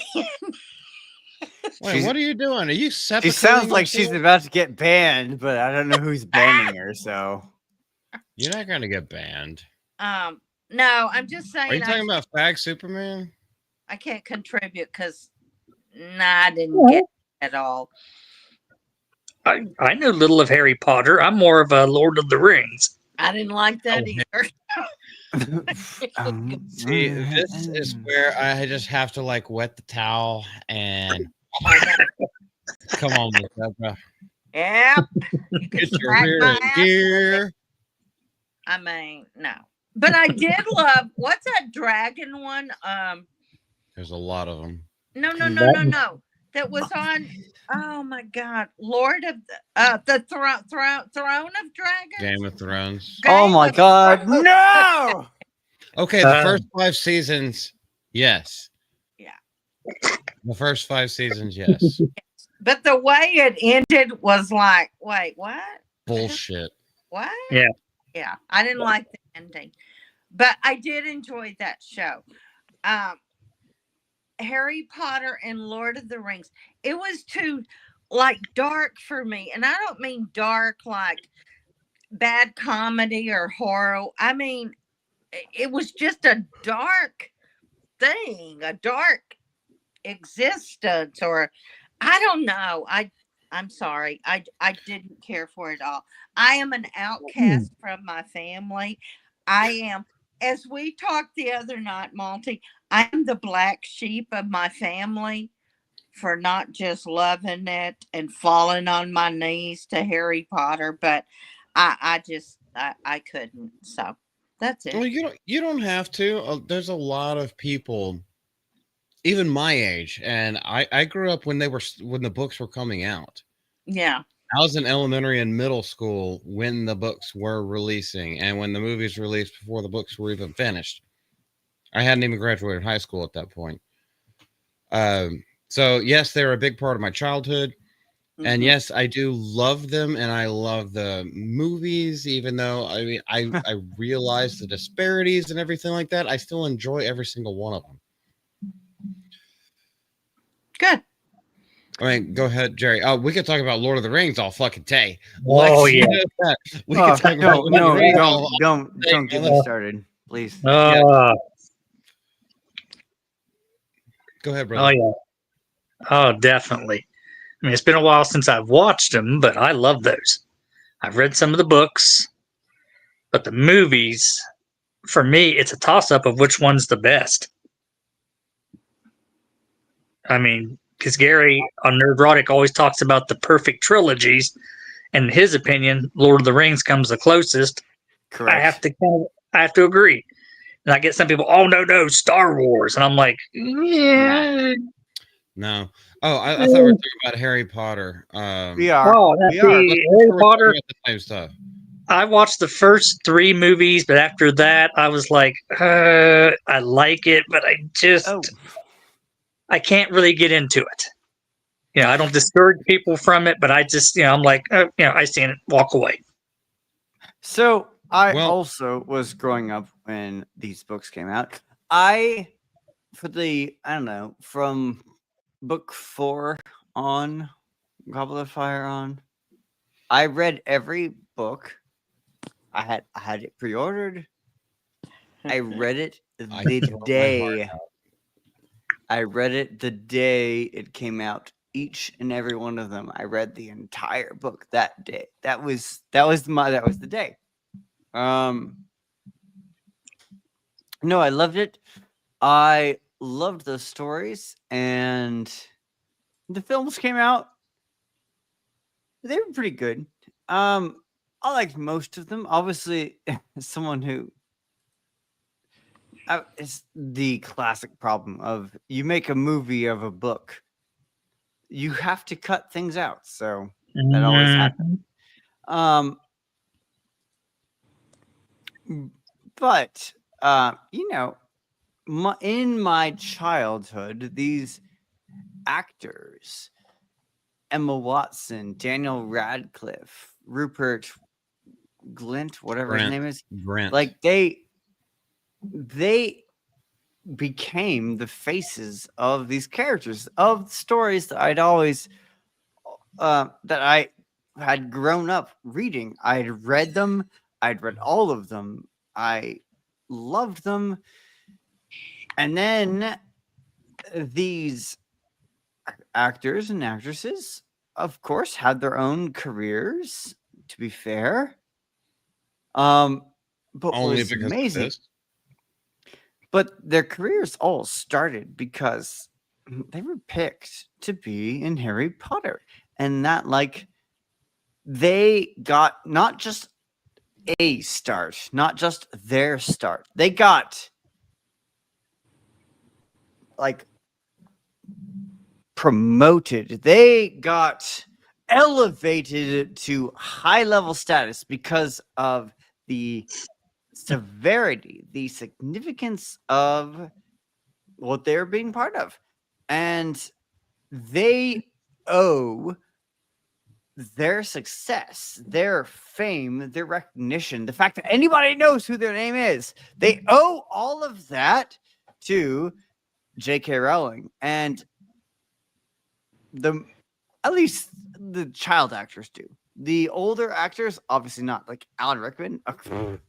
No, he's the older actors, a legend in his own right. All these other ones, but the child actors, Daniel Radcliffe, Emma Watson, they owe their Hollywood existence to J.K. Rowling and her story that she wrote that they got picked to be part of, and they burned her. They turned on her like nothing I've ever seen.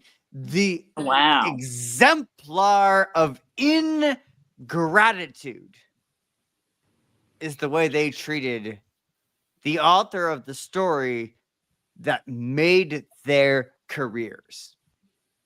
But okay, go ahead, Miss Deborah. You first. But why did they do that? Okay, so it's the indoctrination. Sorry, are you finished? I am, yeah. Okay. It's the indoctrination of political and socio-political beliefs over the artistic product. That's what Hollywood has become. It has become a cesspool of political beliefs and values that they must now push and force onto everyone else. And if they see something that they do not agree with, not only will, if they speak out about it, they won't get any more jobs anymore, because you have to be a part of the team, brother. You see how J.K. Rowling, who is a very left-leaning liberal, if she disagrees on one thing, which she does, and that's just biological science, a male is a male and a woman is and a female is a female, XX and XY chromosomes. Now she is excoriated in the public, and now they've tried to boycott the Harry Potter game that came out 2 years ago. They are now trying to boycott the new show because of one thing. She agrees with them on 98% of other shit, but this one thing that she disagrees with them on, she must be canceled and eradicated. Wow. That's what it is. That's what it is. It's hive mind thinking. And these little kids that get brought up in Hollywood, they all fall victim to it. That's my own opinion. No, I think you're right about the kid thing. I mean, for how many years we've seen those child actors grow up and they don't know how to function as an adult successfully. I mean, how many of them drug addicts or whatever, because they got too famous, too rich, too young, too soon, and they didn't have the psychological means to understand all that. I mean, did their parents help them understand it? I don't know. But it's really sad what happens to child actors. And I don't mean every single one, but there's many, many of them that got so lost. I know that's not really what we're talking about, but But it is, though. It would be like if Jennifer Aniston, like, all of a sudden pretended she was never on Friends or whatever. Okay, that's what made her noticeable. That's what got her other parts. And now she's very successful. But if she pretended that never existed, that would be wrong, right? Because yes, exactly. Well, she was also in Leprechaun, but well, yeah, but come on. Okay. Friends made a lot of them famous. Some of them knew what to do, some of them didn't. And it's just, I think we just need to remember our roots, where we came from, to be grateful for people that believed in us, gave us a chance. Don't turn on them. They helped you. Jerry, why are you laughing? I hate it when you laugh like that. Miss Deb, you can see it. It's John. It's John being a little shit. John, shut the fuck up. Well, because everything you're saying is so heartfelt, and I 100% agree with it. I do. Okay, I'm done. Lex, you may not know, but don't tell him, but I truly love John Ambler, but don't tell him that. But okay, I won't. John, mute your earphones, because John Ambler, you suck. Yeah, Deborah hates you, John. You bitch ass motherfucker, get the she fuck has to out get hit of by a freight train. Nobody hearts you. Okay. I feel so bad saying that because I've met John and he's such a good guy. Oh, he is. He really is. And I do this on all streams, so it's okay. He stalks me. Anyway, okay. I'm done. Oh, you're all good. I think it was a very great topic that Lex you pulled up. And Jerry, have you put your 2 cents into it? As much as you want. As far as like, it may not be like what they owe, but they do owe respect to J.K. Rowling because they were just kids. And I totally agree. If you want to expound more, brother, you have the floor. So I'm trying to get for instance, Coley, or what was his name from Home Alone? Coley McLaughlin. Macaulay. He owes a lot to those movies. I mean, his career didn't quite take off afterwards, but or even look at Gary Coleman. Back in the 80s, and he was on Different Strokes. I remember that as a kid. Didn't he never grow up? No. Like he was a midget the whole time. Yeah, he was poor. Okay, I'm never trying to be mean Oh, about that. Like, what wasn't he is extremely short his whole life? Considered that actually, or is he just very short? No, he's short. He's what I was don't- it? 4 something. I don't think he ever broke 5 foot. Yeah, because I'm 6 foot even. So, and Malty's you're what, Deborah? 5, maybe 5'2"? no, I'm 5'3". Oh, okay. She's my mom's height. Miss Deborah knows. Like, yeah, like I'm. This is how Mo Zamboni. Sorry. No Zamboni. The first time that we met each other, he was like, "Multi is deceptively tall." Yep. He's like, Yes. I thought he'd be maybe like 5'11", 6 foot. I was like, oh no, he's way bigger than that. Oh, you're over 6 foot. Oh yeah, I know I am. Oh, okay. We just did a little test at the doctor's office the other day. I'm 6'2.5". Shut up. Look at you. Look at you. Okay. I don't know how we got off on Malty's height, but I'm going to go ahead. Carry on. I'll be quiet. Oh, we go on about a lot of things. Go ahead, Jerry. Well, since we're comparing sizes, how tall are you, Lex? I am boring in every way, and no one should ever pay any attention to me. My goal is to blend into the background and to never be noticed. And Okay. Hold on, bullshit, motherfucker, bullshit.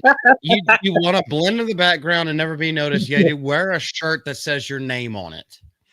I want people to know who I am, but I am not important. But you want to be in the background.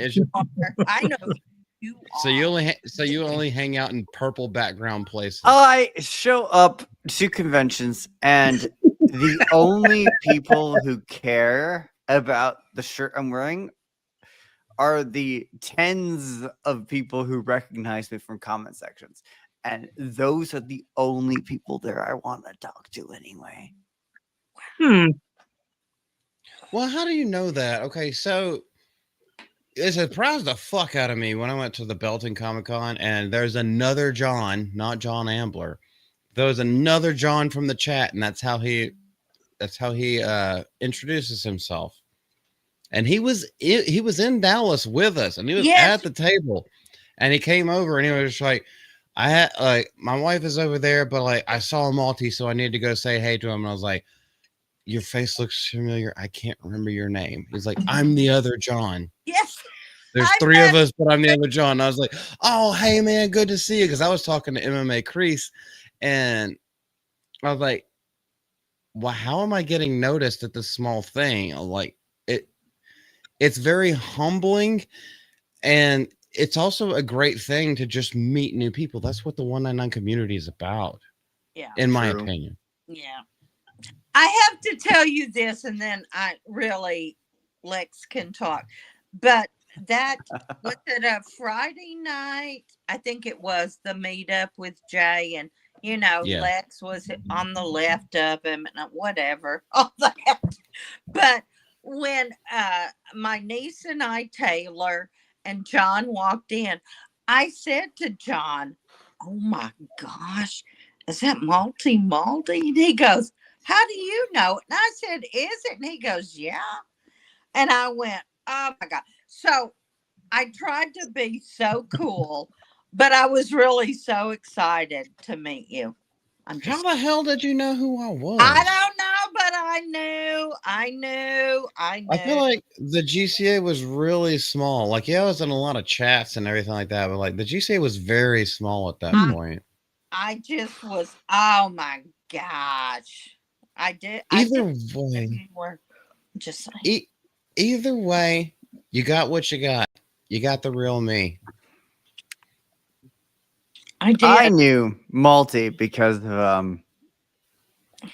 the Rippaverse meetup, where that dude got arrested outside. Shut up, Malty. Him and Mint Solid. That's where me and Lex met for the first time. You got that's it. We met there. I And of course, Horny Owl and I met there as well. He also shows up wearing his brand on his shirt. He did. And it's like he and I met there, and I've been like one of his members for forever. But then the rest of us went and sat outside, and then we just kind of watched this. What's the polite way to put this? This individual the circus, the make freak a fool show of himself outside. Wow. And then he got arrested. Wow. hilarious. You know, I've gone back. I want it to be somewhere big like that, so all of you will talk about it. Yeah, that's what I want. Jerry, how do you want to be arrested? I've been arrested. I think maybe not Lex, but like I think we all have, except for maybe Lex. I have never been arrested. Thank Never you. been arrested either, Lex. Let's see. You haven't? I have never been arrested. Did she make the sign of the cross? Like, I mean, is it good on you? Stuff. I will teach you. It will be great. Don't worry. Thank you, honey. I got arrested at age 13. Oh, golly, you stole money from your mama's purse? Oh no. I decided I wanted to break the window of a road grader. And I picked up a masonry block and I kept bouncing it off the front window because I was discouraged as to why it didn't break so easy. Well, I finally got it to crack and I was so happy until I looked over and I saw the police officer and he gave me the and since I walked up to him, he goes, "Turn around." So I did. And he was friends with my dad. And that was the only person I was worried about. Was my father.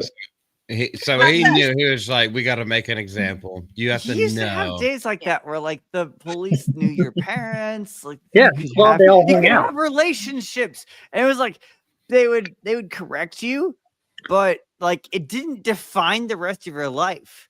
Like, yeah, you made a mistake as a kid. Nowadays, you don't have that anymore. Nowadays, you don't have that fear factor. No, now you have. Oh, you made a mistake ever once in your entire life? Wow, you're screwed forever. Yeah. Wow, you're a terrible person forever. The modern world has no concept of forgiveness. And I hate this about the modern world because it's like, oh, we're going to go dig up everything bad you ever did or said, and we're going to hold it against you. It's like, yeah, oh, cool. You're in your 40s and you're like trying to avoid it. That's cool. But did you remember that when you were 13, you said this dumb shit? And it's like, yeah, I was 13. What's wrong with you? Yeah, I mean, I can laugh about it, but that's the world we live in, and that's what I, as a teacher, as someone who like I deal with 130 something teenagers every day. It's my fear for them. It's like what I'm afraid of is they're not going to get a chance to be kids, and that what they say right now, which is dumb, and I hear all of it, and I call them out, and I give them intentions, and I do whatever, blah blah. But all of that should go away. Like, exactly. None of I hear all types of things, and it should go away. It should be forgotten. They're kids. They're kids. Let the kids be kids, please. Yeah. Oh my God, let the kids be kids. And but the world that we live in doesn't do that anymore. The world that I live in is gonna dig up the Instagram posts and the Facebook posts and the Snapchats of the kids I'm teaching right now from when I'm teaching them right now. And they'll be in their 30s and it's gonna be like, yeah, but did you know you said, but you said this? I'm like, oh my God, they were kids. Just let them be kids. That's like gone. That's gone. We've lost that. And I hate that. Yeah, that's like I have a nephew. He's all grown up now, but when he was younger, he heard the war stories, especially the bridge ramping incident. He's like, I can't wait to try that. And I'm like, no, the vehicles you drive now, those things would fold up like a tin can. True. Yeah, there's a big difference between see, I'm trying to think what modern vehicles are out there still now. There's a big difference between a Pontiac and a 78 custom cruiser station wagon. There's a big difference between fiber, carbon, and metal. But I don't know. There's just Wait, there's hold a freedom. on. Did Pepper get kicked?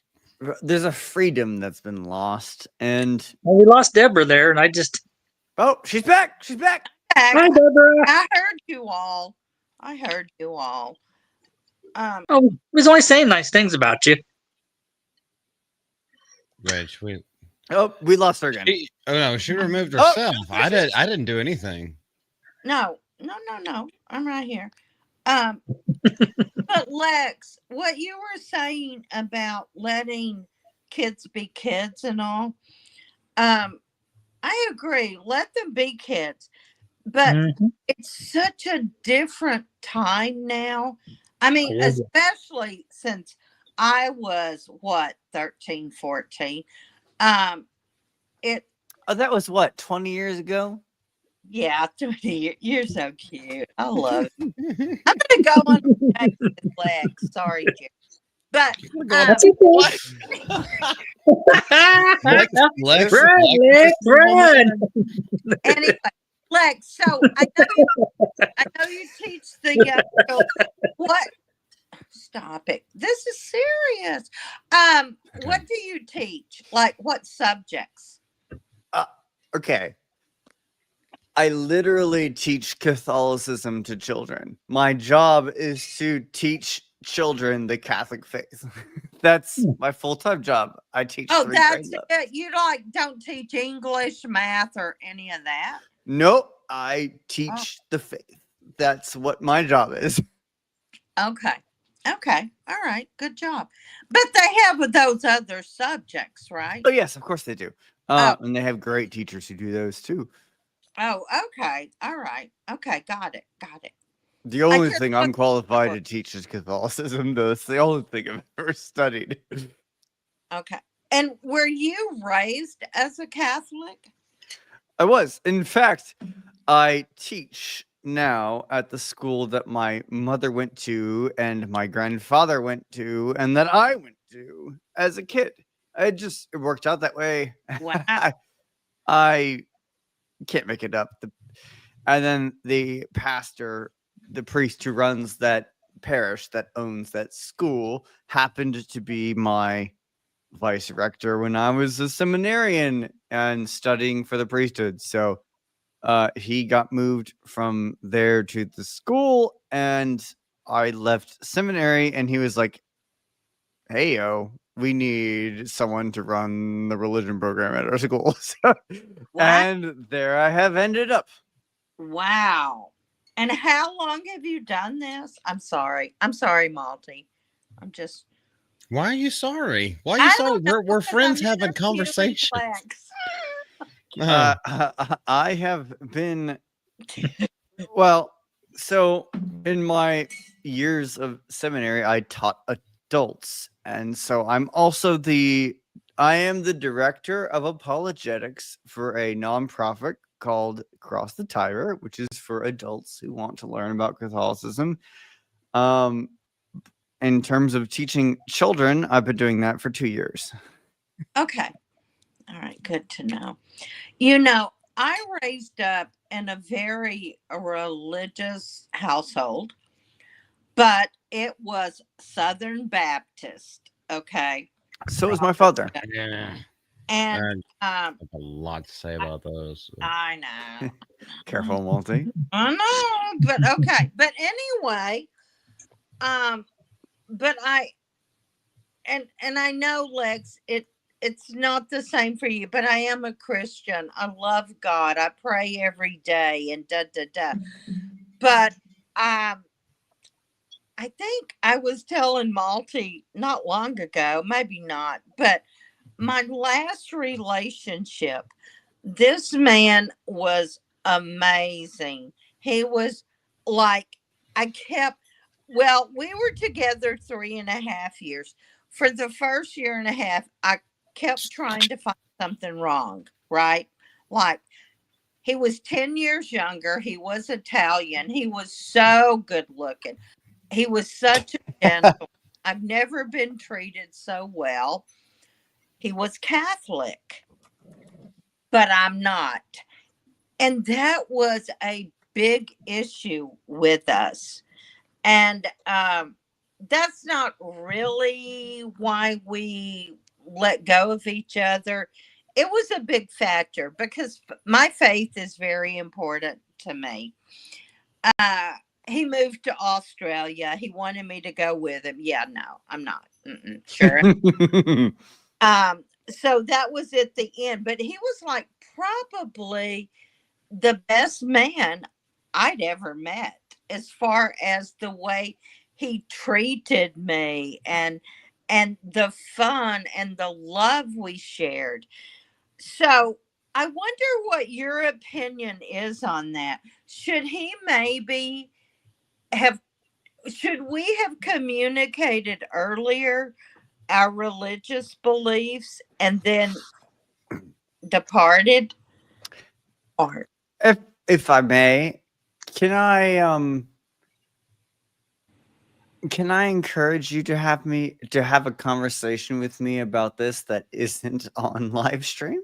Okay. Yeah, I was gonna ask. I was like, Miss Deborah, we did talk about this privately, and if you want it to be live, but just remember that we're live. No, I would love to talk to you about this.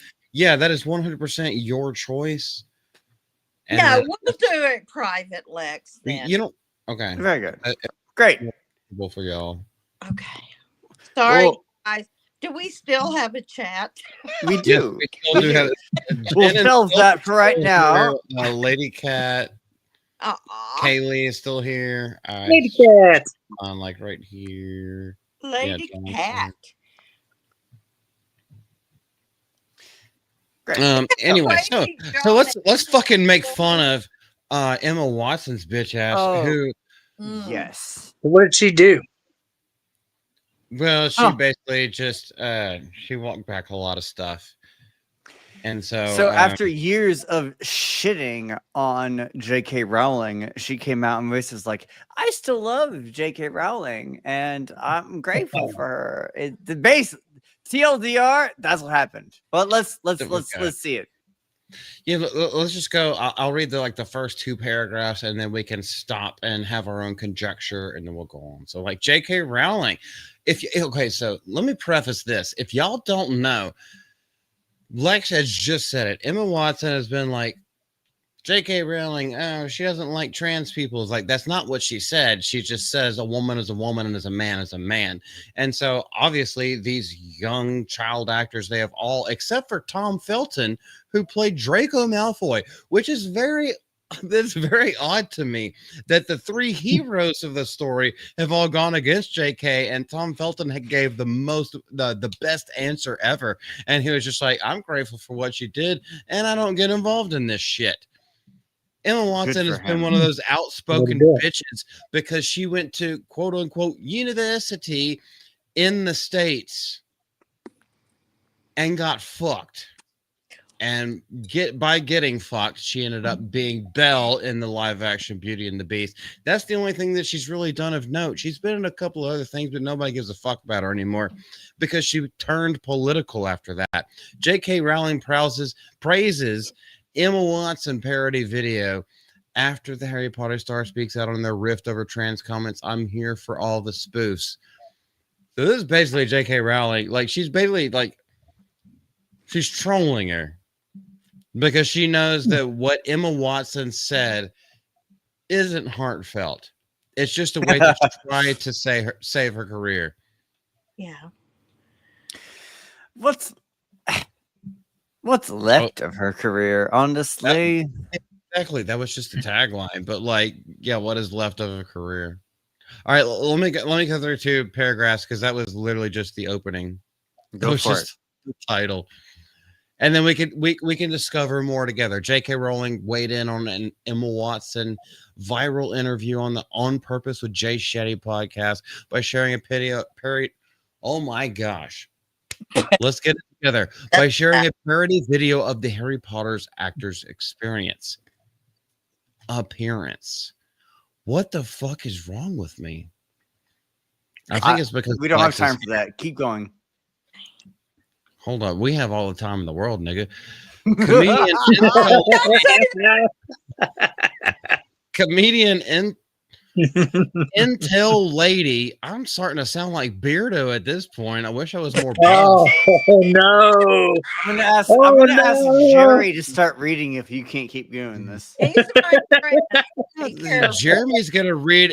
He's gonna read. If Jer Bear was to read this, he would read spoofed as spooged, because he's always thinking about other male cum.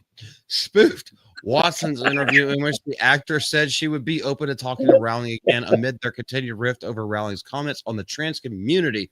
Rowling praised the video and added in her caption, "I'm here for all the spoofs."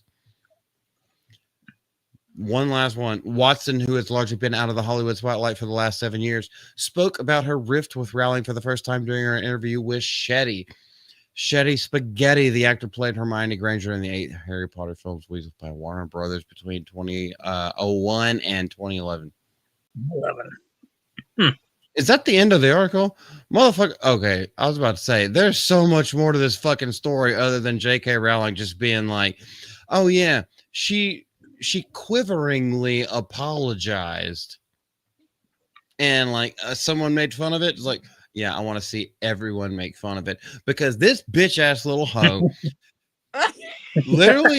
Okay, so not J.K. Rowling. J.K. Rowling wrote and also Hermione's character was based on J.K. Rowling and how she viewed herself as a teenager and as a kid growing up in school. She based the character of Hermione on her, wrote all of these stories, got all the success. This little cunt got the thing. I hate that C word. Okay. Well, that's okay. You can mute your ears next time I say it, but I won't tell you when. But this little girl, she was like fucking 6 or 7 years old. She's only like 1 year younger than me. She's 1 or 2 years younger than me, but like we're basically the same age at this point. And she got that opportunity for an 8-film franchise, millions of dollars. Everything was taken care of for her. She wasn't raped behind the scenes. She wasn't working for Nickelodeon. J.K. Rowling took care of her the entire time. And just because as an adult, her political views changed because of university. We know what universities do. We know what they did to Charlie Kirk. We know all of that shit. But now she wants to come back and suckle the teat of what started her off in the first place. I know that was very fucking graphic, but it's true. Jerry, I want to hear what you have to say about it. You bite the hand that feeds you and then you want to suck off of it. Can we say dumbass? You can say whatever the fuck you want. You can. I mean, dumbass little taco. I won't use the C word. I'll be nice. But the dumbass taco. What the hell was she thinking?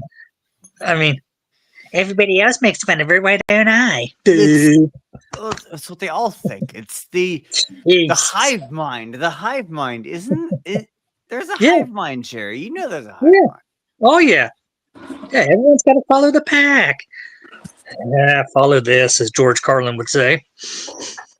They follow the comfortable message, and then eventually it changes, and that's what's happening now. And so now Emma Watson is saying nice things about J.K. Rowling again, not after a decade of disavowing her and basically, well, no, you know what matters.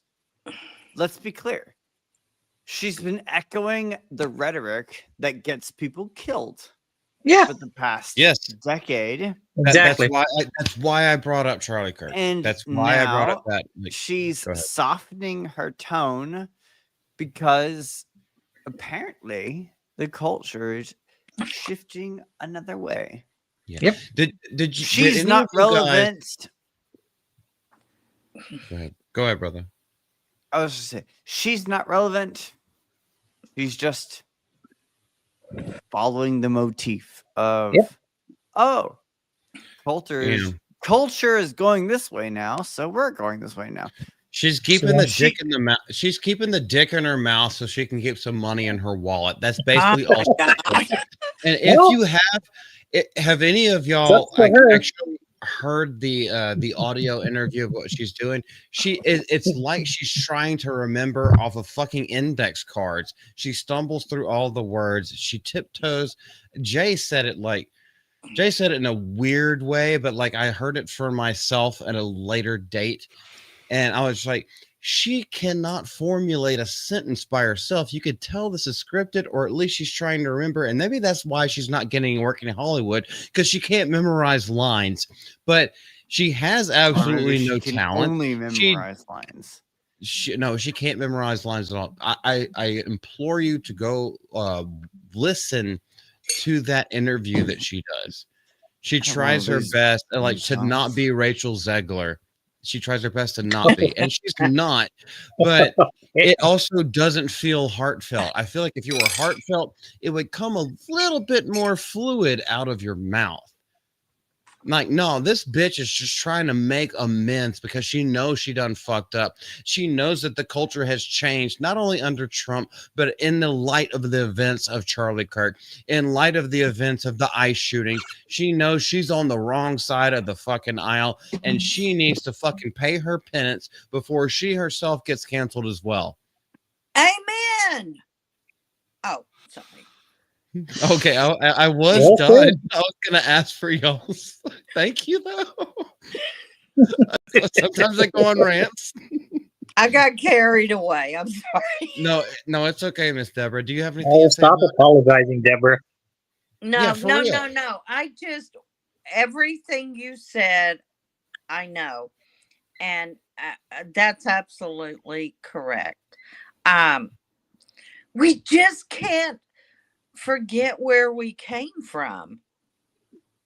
I don't care how big you get to be or whatever, look at me. I'm here on a Malty stream. Who would ever have thought? I grew up in a little town in East Texas, Paris, Texas, and look at me now. Look at me now. Well, I've done a lot of shit in my life. Like, we won't get into the Aerosmith and all that shit. But it's like Emma's making me mad. Emma's disappointing me. That's all. I'm done. Go, Lex. We have more to say.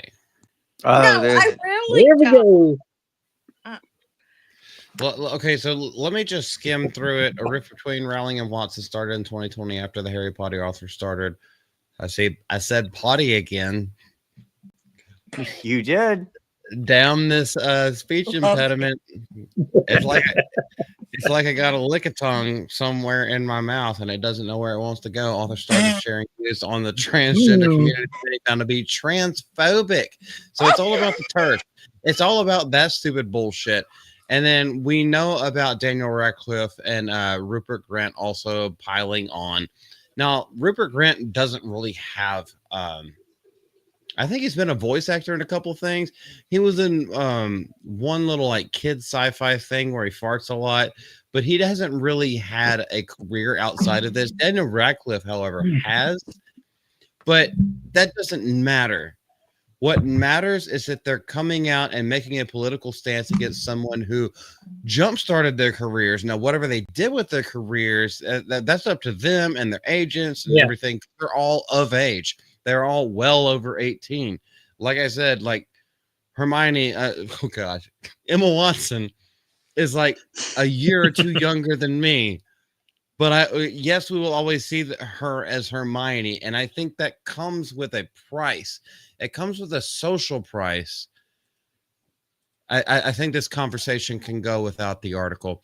That comes with a social price when kids know you as this character. And yes, you have to grow up with that. Like, I know Harrison Ford, he had a whole lot of characters, but everyone remembers him as either Indiana Jones or Han Solo, even though he did a shit ton of more stuff in his career.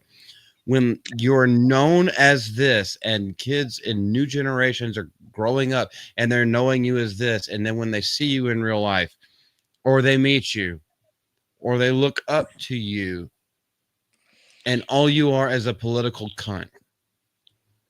A political what? You don't want to hear that word again. I thought that's what you said. It's the C word. You know what? Yeah, you're right, Jen. And we make sure that we say this. We always make sure that we preface this whenever we talk about it. JK Joe leans all the way left too. She just believes in protecting women, children, and gays, and she believes that women are XX chromosomes. Men can never pretend to be women, and women can't pretend to be men. And we need to protect women, biological women, because those are the only women that matter. And we need to have strength in women, and women have their own strength, but it is being taken over by dudes pretending to be women and then taking it from them. If that makes any sense, I'm not mad at y'all. I'm mad at the situation. No, I get it. Or I'm just being fervent in my own beliefs about it. No. You know, but that's what JK stands for. Oh, I'm sorry. No, go ahead, Miss Deborah. You have the floor. I'm gonna be so honest here. People, I mean, not just transgender, but people born as a male want to become a woman, have all those surgeries, whatever. For me, as a woman, it's very insulting. That's all I'm saying. Mm-hmm. Like, okay. I understand. Let me highlight this from Jen or Sylvie. I can't read it. Oh, I'll read it out for you. Okay. JK's her essays on gender opened my eyes to the dangers of gay erasure and heteronormative conformity, not to mention the confused kids who transition onto D-trans later. Heartbreaking stuff. There is a lot, and the confused kids who transition only to D-trans, a lot of them kill themselves. Yes. Oh, I've known a lot of those unaliving. I think we could say that on YouTube now, but yeah, the suicide rate is out of control. Mm-hmm.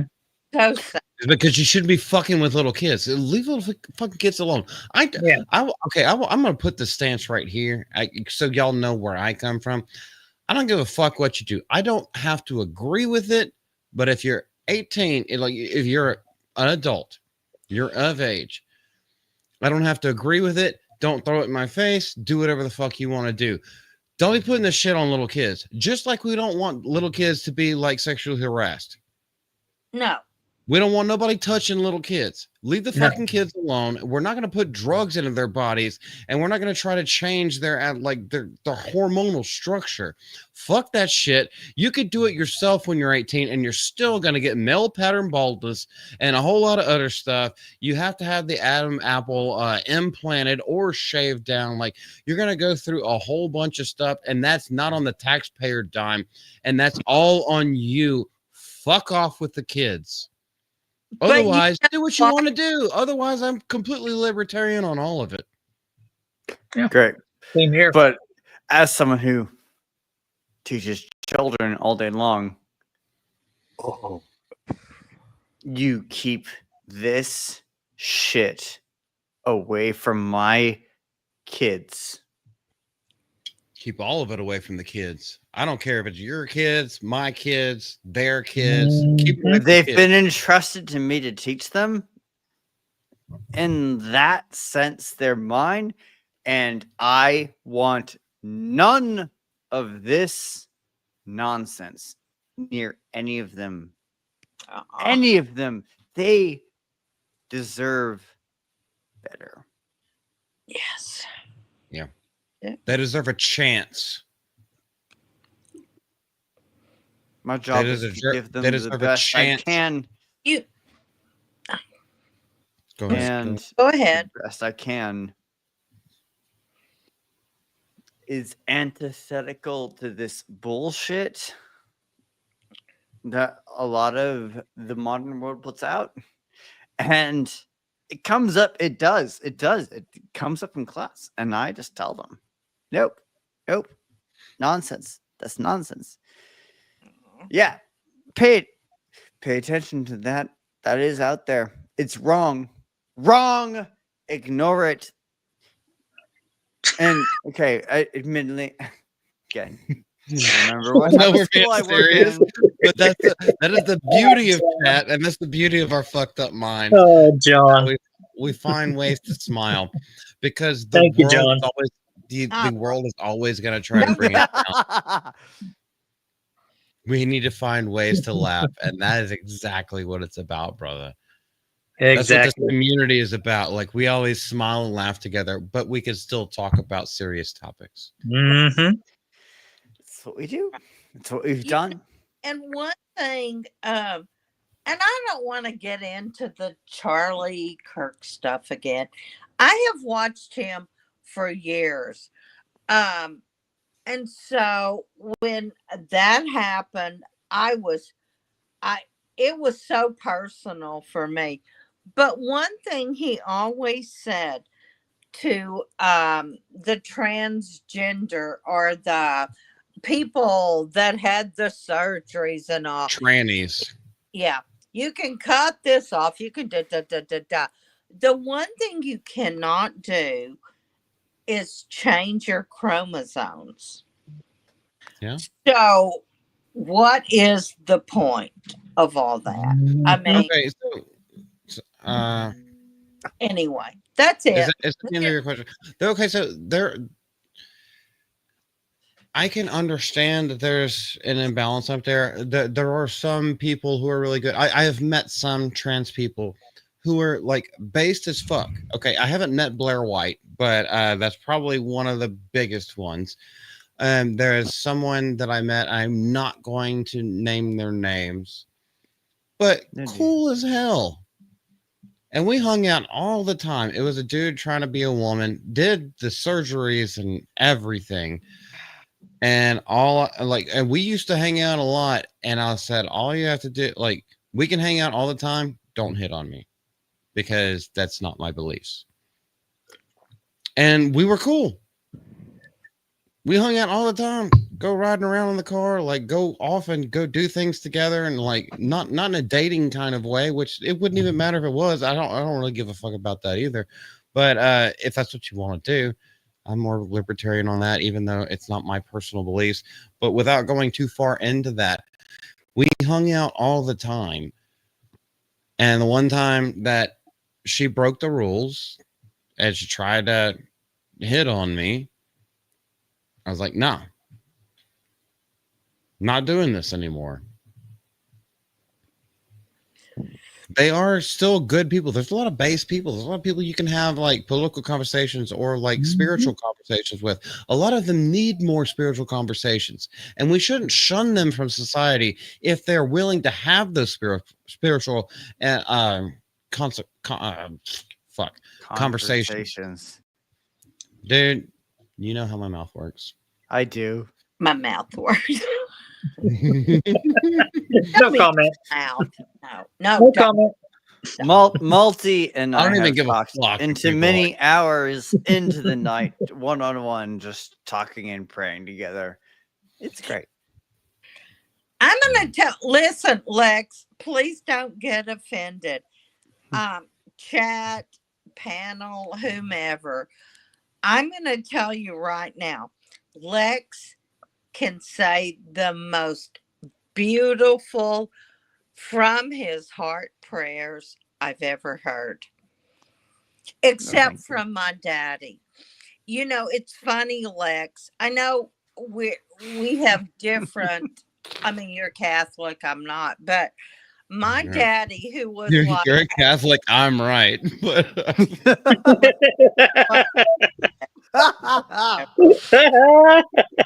but listen, I mean, a prayer is a prayer, right? Like my daddy was like he came from South Texas, no, not Southeast Texas, country boy. He grew up with his That's family my dad. having slaves, and No. he always said the worst. What Based.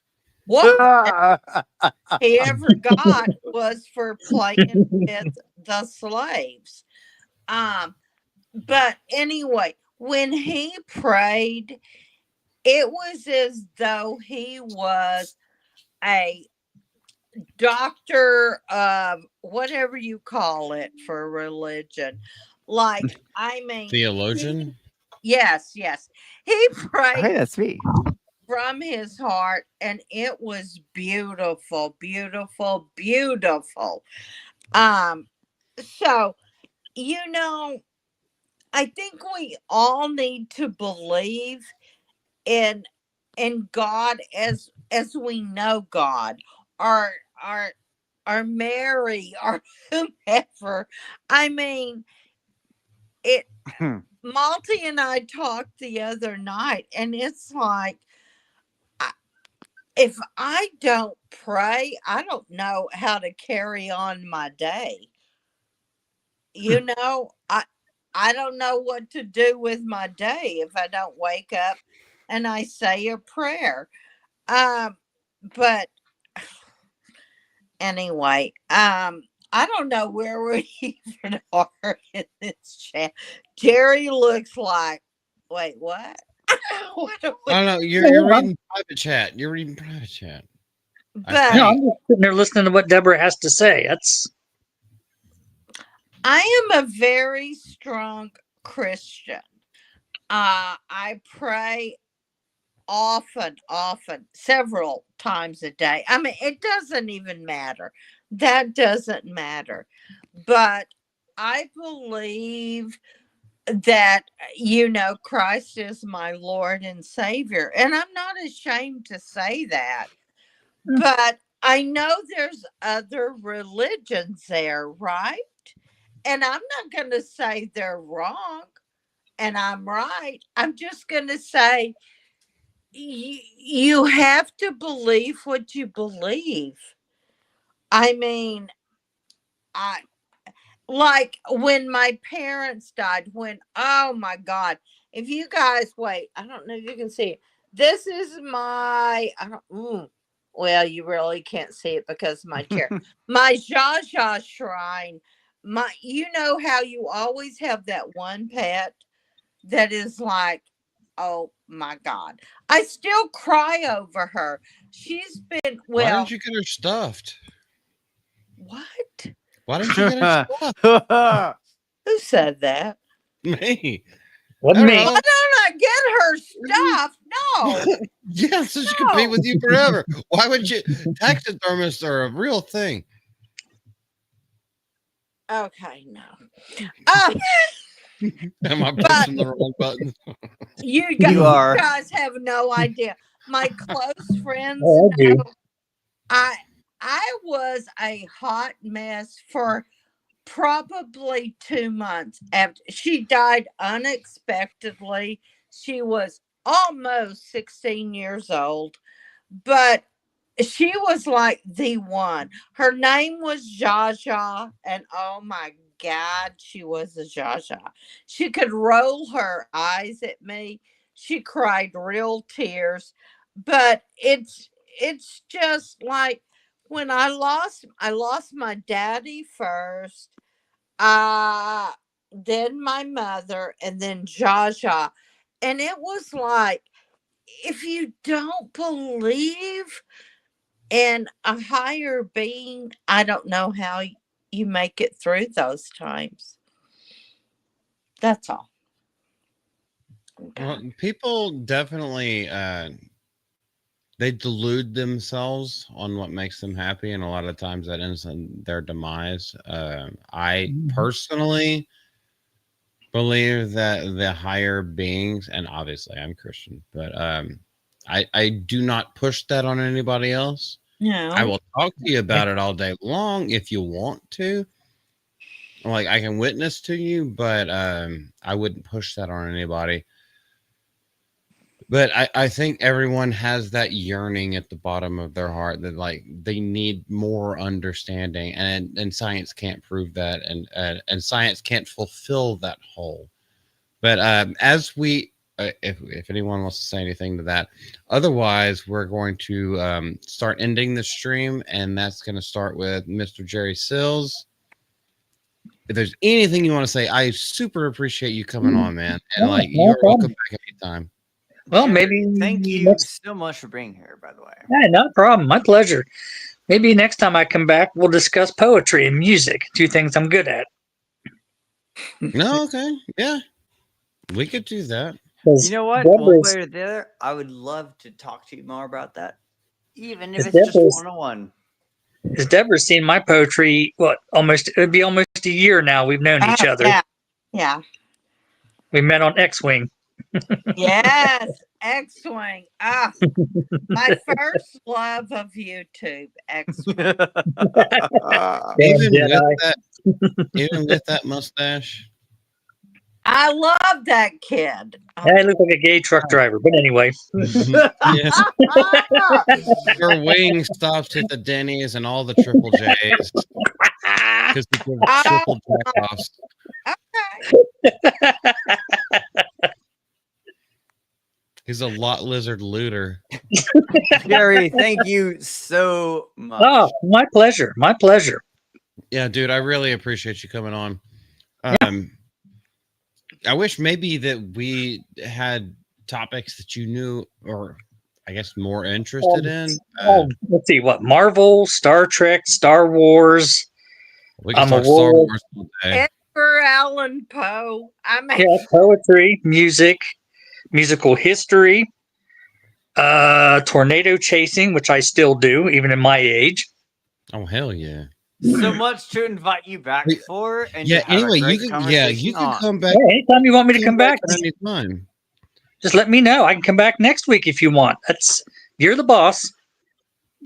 Well, I mean, so like, this is like a pop culture wrap up, basically. And so there's things I was like, I could make 4 videos in a day, or I could hang out with friends and talk about these topics and get their points of view as well. Yeah. So that's kind of why I do the live stream. And then I release a couple of videos throughout the week. Become multicultural. It's a win-win. It's multicultural. So yeah, it's that. It's that. Gayer and gayer the more we talk. Where'd Deborah go? I'm not here. I dropped my lip gloss. Oh, okay. That's what you want to call it, but anyway. Yeah, man. If any of those topics arise, I'm sorry. Go ahead. Oh, Deborah, it's all right. I like joking with you. You're doing it. I blew you a kiss. I should have done that. You're basically like my surrogate mom. But I can kiss you on the forehead. That doesn't count. Anywho, Jerry, before this gets too weird, even if we gets weirder, even if we make like shut the fuck up, nigga.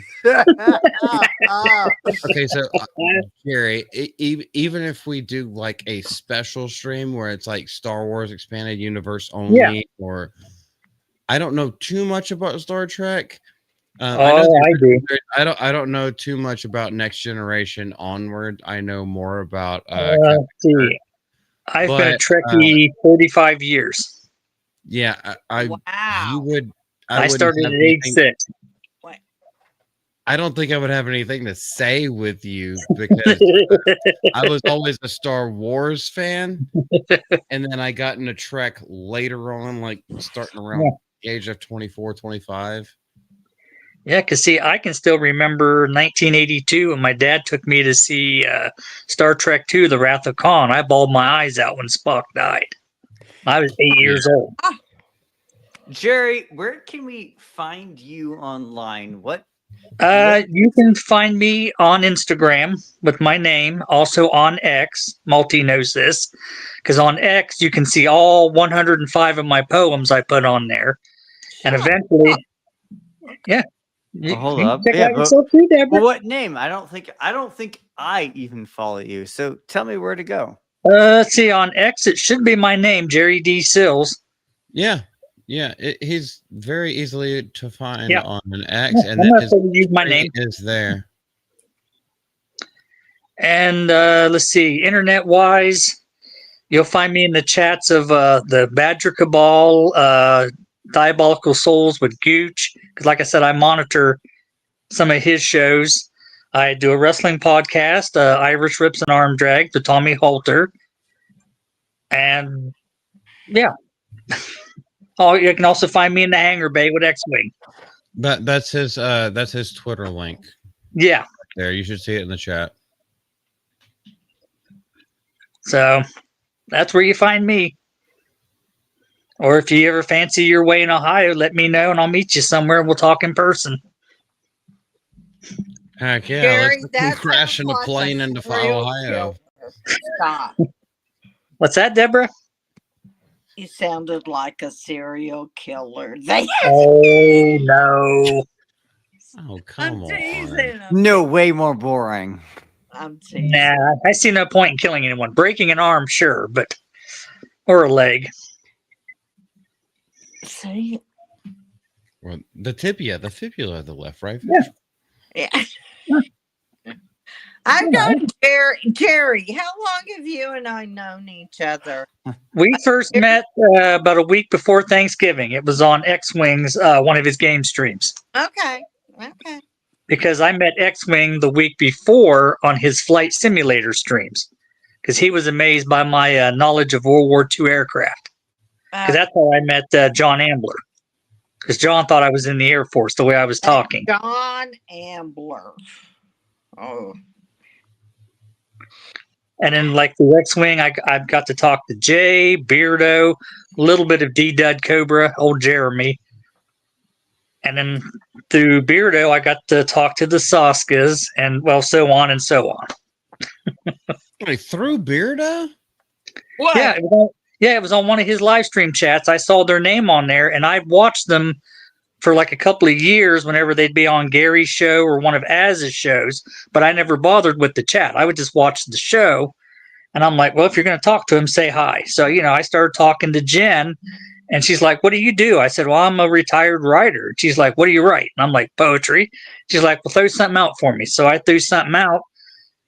It was about Scottish knight, owning his castle.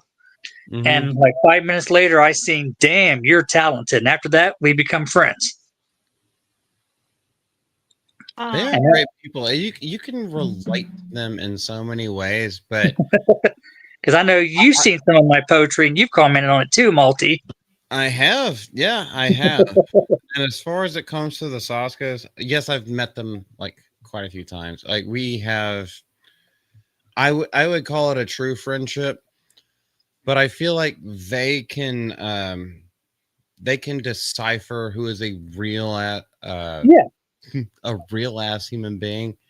Yeah. Just the same way that I can. It's like, you may be a little bit rough around the edges, but I can see that heart inside. I can see that you actually care. Like maybe you say some wild ass shit, but sometimes, but like I know the heart is pure.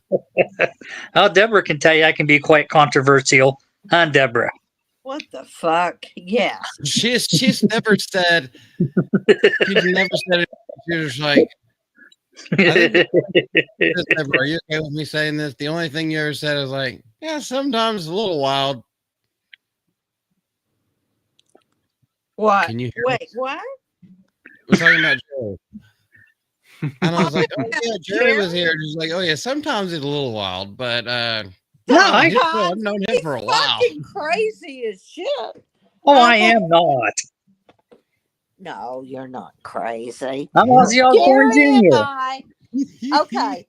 Jerry and I go as far back as John Ambler and I. I've just never met Jerry in person. Nope, this is the closest we've come.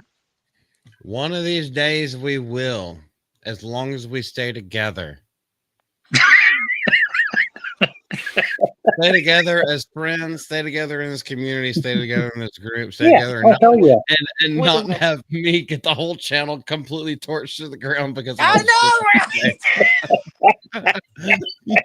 I'm pretty sure Malty's gonna like X me out after this. Oh no! No, YouTube's gonna X me out because of the slurs that I say. I made one YouTube video ever, and you will get me canceled. Have I gotten you canceled though? Because that would be an achievement. Not yet. Honestly, keep trying. I'm trying to hit those Xbox achievements. I'm achievement hunter because now the Rooster Teeth is going under. The other two of you didn't even know I'd ever made a YouTube video. Wait. Me neither. Lex, I'm sorry. Hi. But Lex, do you have your own channel? Nominally, I made. You never told me that. This nigga's drunk as fuck. Okay, Miss Deborah, we know you are anyway, but Lex is drunk as fuck. What on earth are you talking about? I am totally here. Also, yeah, I made a video once about the what was it? It was Cleopatra. I made a video when they made that Cleopatra documentary that was ass. Oh, Cleoblactra? Yeah, exactly. And I made one video about it. I got a couple of views, and like 30. And then I got hired to be a teacher like a month later, and that was the end of my YouTube career. I was ready to go all in on just like starting ranting about things, and then it's like, hey, can you come teach children? I'm like, oh, okay. How is that? Hold up, you lazy ass motherfucker. Why not do both? I work a full-time job. I work a full ass fucking time job, and I still put out videos and do these live streams and all that kind of shit. I know the day will come where my students find my videos and they will use my words against me. Oh, they won't. Oh, they would. Well, yeah, they would, but they're not going to find you. How are they that? Yeah, that's only if your name slips out like that. That's why you use a moniker, like I do. I don't use my real name. Why I use a moniker? I guess I'm screwed. I should keep going. Sorry, Jerry. Yes. Jerry, at our age, we probably shouldn't care anymore. And it's like, you can have it. It's so funny how when I first joined YouTube, like many years ago, I didn't even think about putting up a fake name. Like, wait, what? So I know there's me, there's John Ambler, there's Margaret Riggle, there's Jen Oscar. But you know what? I don't give a shit. I don't either. I picked up on that. That's it. What right I say. Yeah. But I see, Lex, you in your position, like, you know, Malty, we were talking the other night about another person that's in YouTube chats a lot. He doesn't want his picture taken. He doesn't put out. Yes. All right. Yeah. I get that. I do get that. But I am so grateful. Oh, you can say that person because we don't have pictures of him. But I if you don't want to, I know exactly who we're talking about. Do you want me to say it? Well, it's a screen name, but if you don't want, I know exactly who you're talking about because we talked about this in the phone. I just don't want to do anything to hurt him because he's amazing. No, we wouldn't. Everyone knows him. We have to yell his name whenever we say it. Raider! He is amazing. He is so nice, so kind.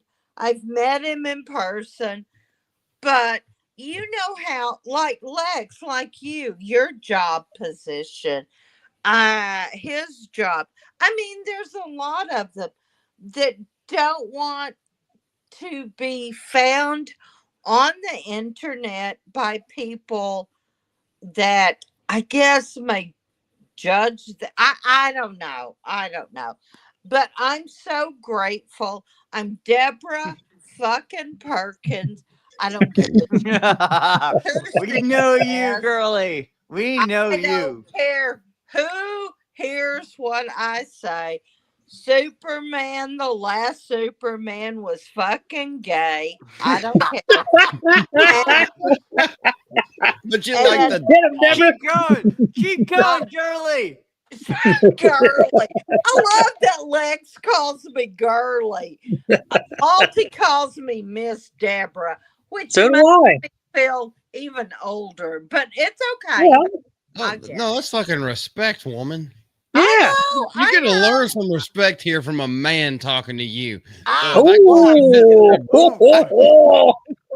No, you're I'm old. telling you, if I could choose a son, it would be Malty. Just saying. Oh. I love that kid so much. This Anyway, kid, I'm about to turn 40, nigga. don't call 40. me that N-word because I'm not. Okay, Don't Wiggy. you gotta stop with that. Listen, No, honey. this is how we talk all the time. All the time where I am. And my entire fucking life. Listen. This is how we talk. I have a lot of friends that are black. They've tried to teach me, and they go, "Yeah, no, don't say that," because I guess I put the R on it. Yeah, that's a big deal. Why are we having this Normally, when you put the R on it, it means you're angry about something. But if it rolls off your tongue and you say it with a little bit of authority, black people will understand, and everyone else will understand. It's like, oh, that's just how they talk. Yep, cool. Jerry, I don't know how we got here. Act like you've been here. What it is. I love it though. It's so funny. Damn. Oh my God, he kills me with it. And then when he says that C word, I'm gonna have to Which drive C word? What C word, Deborah? Cock? and smack him. What C word, Deborah? You know. No, I don't. Please Yes, tell me. you do. Well, please tell me. I don't know. See you next Tuesday. Yes, you do. Hey, see you next Tuesday. If you spelled that out, it would start with an S. Listen, Malty, I think we need to stop it right now. Stop it. Malty's being a taco. Film at 11. That C word. Ooh, I can't. What's the C word, Call Deborah? me anything but that. You can call me. Oh, a I'll never call you that word. I'm not or calling whatever. you that, but I'm calling other people that for acting like that. I'll call guys that, If you but don't act like a cunt, I'll call you a cunt, but you don't act like a cunt. You did it. Lex, whoa. Lex, pray for him. Okay, Oh, he knows I do. Does anybody want that? Actually, I'm looking at the time. Okay. And we have bullshitted for quite a bit. Most of the stream is bullshitting, which I love, and that's why I wanted to have y'all on. Happy to help. Is anybody here but us? Yeah, there's still people here. Does anybody have anything that they want to plug? Like, do you have anything you want to plug, Miss Deborah? Anything you want to plug? Tomorrow night, you can find me on the Golden Age podcast over on Isaac's channel. I join him once a week for that. Other than that, I don't know. If you want my inane Catholic ranting, you can find me on Twitter. I'll look you up, Lex. Lex. Okay, Jerry, I think you've already said your piece. Yes, I have. I don't need to plug on my own channel, so I don't need to do anything. Miss Deborah, you've already talked. Everyone's okay? He's all good, man. Okay, so the reason I said that is Lex, if you would lead us in a closing prayer. Oh, most gladly. Are you good with that? And guys, I'm starting. I think I'm going to make this a mainstay on the live streams. You don't have to stay for it. You don't have to agree with it. We're just going to pray for the well-being of everyone, including you, whether you're a believer or not. But we like to come together and basically hold hands in fellowship, not only in friendship, but just, let whatever spirit that you like, whatever spirit that you go to, like, we're all in the same spirit together. Lex, whenever. Eternal Father, we thank you for the many gifts and blessings that you give us. We thank you in a special way for those many gifts and blessings of yours that are so easy to take for granted, so easy to miss. Give us the grace we need to see you more, to recognize you more, to be more thankful. And in a special way, we pray for those who this day are suffering for so many reasons, be it violence, be it a poverty, be it a lack of any kind in social or material means. Grant all those who look to you the grace they need. We look to you, we thank you, we trust you, and we entrust all of these prayers always to you through Christ our Lord. Amen. Amen. Amen. Thank you, buddy. See, he came up for the prayer. Oh, I also can't see shit when I put on the glasses. Maybe you should get some prescription glasses. Well, it's the lighting is better if I have like a bright ass light straight over the camera until I can get backlighting, but that's going to take a little bit. Anyway, I appreciate you, Lex, for that. Thank you, Lex. thank you, Lex. Oh, I love praying. I know. You Well, sound Bridget. exasperated, Miss Deborah. I was going to say something, but I was trying not to burp into the microphone. You what? I'm just being real, nigga. Don't call me that N-word. Jeez, Deborah. Oh, I love you. Listen, Malty, I love you so much. Miss Not Deborah, me? the syllables don't mean as much as you put on them. The intent of the heart, the tongue is a two-edged sword. The intent of the heart is what matters. Ooh. However it comes across you, like however you interpret it, that's what truly matters. Or however it is meant to be interpreted, that's what matters. Also, yeah, feel the love, nigga. Ah! John Amber. I know I can say it to him. I'll say it to anybody. I don't care. You only give words the power that you give them. Yeah. If you take that power away, the word has no power. It's just because you've been conditioned to think that that's a racist term. Well, go down any ghetto. I'm 100% serious because I grew up in the ghetto. I grew up in like freaking. It's called Ratchet City. It's in rap songs. Ratchet City is where I grew up. That's how we talk. Yeah. Even half white folks like me. We talk that's how we speak to each other, and that's how we know that's like, oh, you're a real one, because you're not stumbling over your words, you're not stuttering over this. You say it like you've been here before. And there's nothing wrong. What a good time. Okay. Anyway, I think this has been an excellent Tonight. Exactly. I think this has been an excellent stream. Fucking. I want to thank Jerry especially for joining us tonight and giving us his perspectives, his opinions on these things. Thank you so much for being here. My pleasure. Thanks, I Sheriff. do appreciate you coming on, buddy. Psychologist and poet. You are welcome back anytime. I hope Anytime you want me.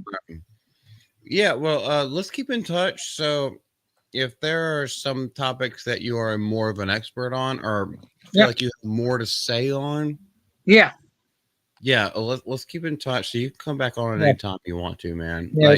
It's been a pleasure. It's been great to meet you. I'll have to convince your lady there that what's his name is an X-Men. Gambit is an X-Men. Well, whatever. But, She's no. She's asleep, and she's also wrong. She will never. She'll never succumb to that, even though she's been proven wrong so many times. Like, she just thinks it's I think one-dimensional thinking. I think what's stuck in her brain is that it's a quote unquote stupid power, therefore not one of the more ones like Wolverine or Cyclops or Jean Grey or Magneto or Rogue. Well, Magneto wasn't an X-Men. Well, he wasn't some. Well, they were okay. It was way back into the early X-Men. Yeah, early. But yeah, you know, the core X-Men that we grew up with. Yeah. I know what you mean. Jubilee and other things like if you say Gambit's not an X-Men, you can't say Jubilee's an X-Men. We're gonna go down a rabbit hole if we keep talking about this. Oh yeah. Okay, so let's cut this here. Anyway, that's her stance, and that's okay. Miss Deborah, it is always great to see you. We love you. Bye, Deborah. Bye. I'll give you a kiss. Everyone who showed up, we have Panda Simone. Panda. Great woman. We got Just JK. We got, I'm just going to highlight your most recent ones. Sir John.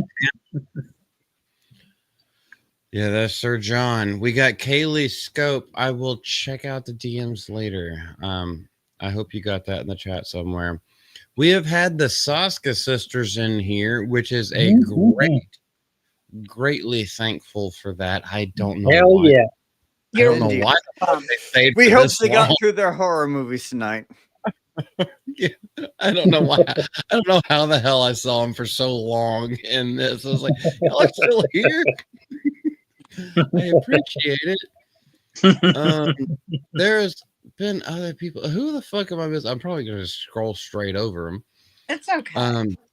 I know Sergeant Giratina was here. He's one of our other great mods. He was in here in the chat. Let's see. Golly, there's a ton of chat. Y'all are fucking amazing. Wayfarer, the Wayfarer, our Filipino brother, is here. Cole Hauser was here. Cole Hauser. CR Lady Cat Myers was here. Lady Cat. I just appreciate everyone who just pops up. You know, I'm at the point where, like, for spending a few minutes with us tonight. You don't have to. The fact that you choose to do so means the world. Thank you so much. Yeah. It truly does. I don't care so much about likes and views as I did whenever I was with the GCA. And I'm just being 100% honest. I'm 100% honest. And I'm not going to go into anything. This channel, like what I'm doing now, is about doing what I love, having fun with people who I love. And if the notoriety comes, that's fine. But I don't really care. So I appreciate the fuck out of every single one of y'all that have come in, even if it's just to stop by and hit the like button or just make a comment and say, hey, y'all mean the world. It ain't about money over here. I ain't monetized. I don't plan to be anytime soon. And that's not what it's about. What it's more about is me saying the things that I want to say, having fun. And maybe if you get a little bit of message, or maybe if we make friends along the way, because you agree, like, because you understand the way that my thought process works. And like, maybe it may open something in your mind, and you may leave something in the comment section, and it opens my mind to something that I wasn't seeing before. That's what it's all about. It's all about coming together while talking about things that we are passionate about. That's why I'll never do a video on something that I have nothing to fucking say on. And some days I go without a video because like there's fucking nothing to talk about that I care about. But I hope you understand, with me, it's always going to be authenticity. And I love, and I appreciate every single person who comes out. Guys, if you want to wave, if you want to salute, if you want to do whatever you want, I always do Korean hearts, but you do whatever you want to do. I appreciate you, Miss Deborah, Jerry D. Sills, and Lex for showing up tonight. It's Multi from Mouth of Multi, and we will see y'all later at some point in the future. Lex, say something, nigga. Thanks, and God bless, and I can't wait to see you all next time.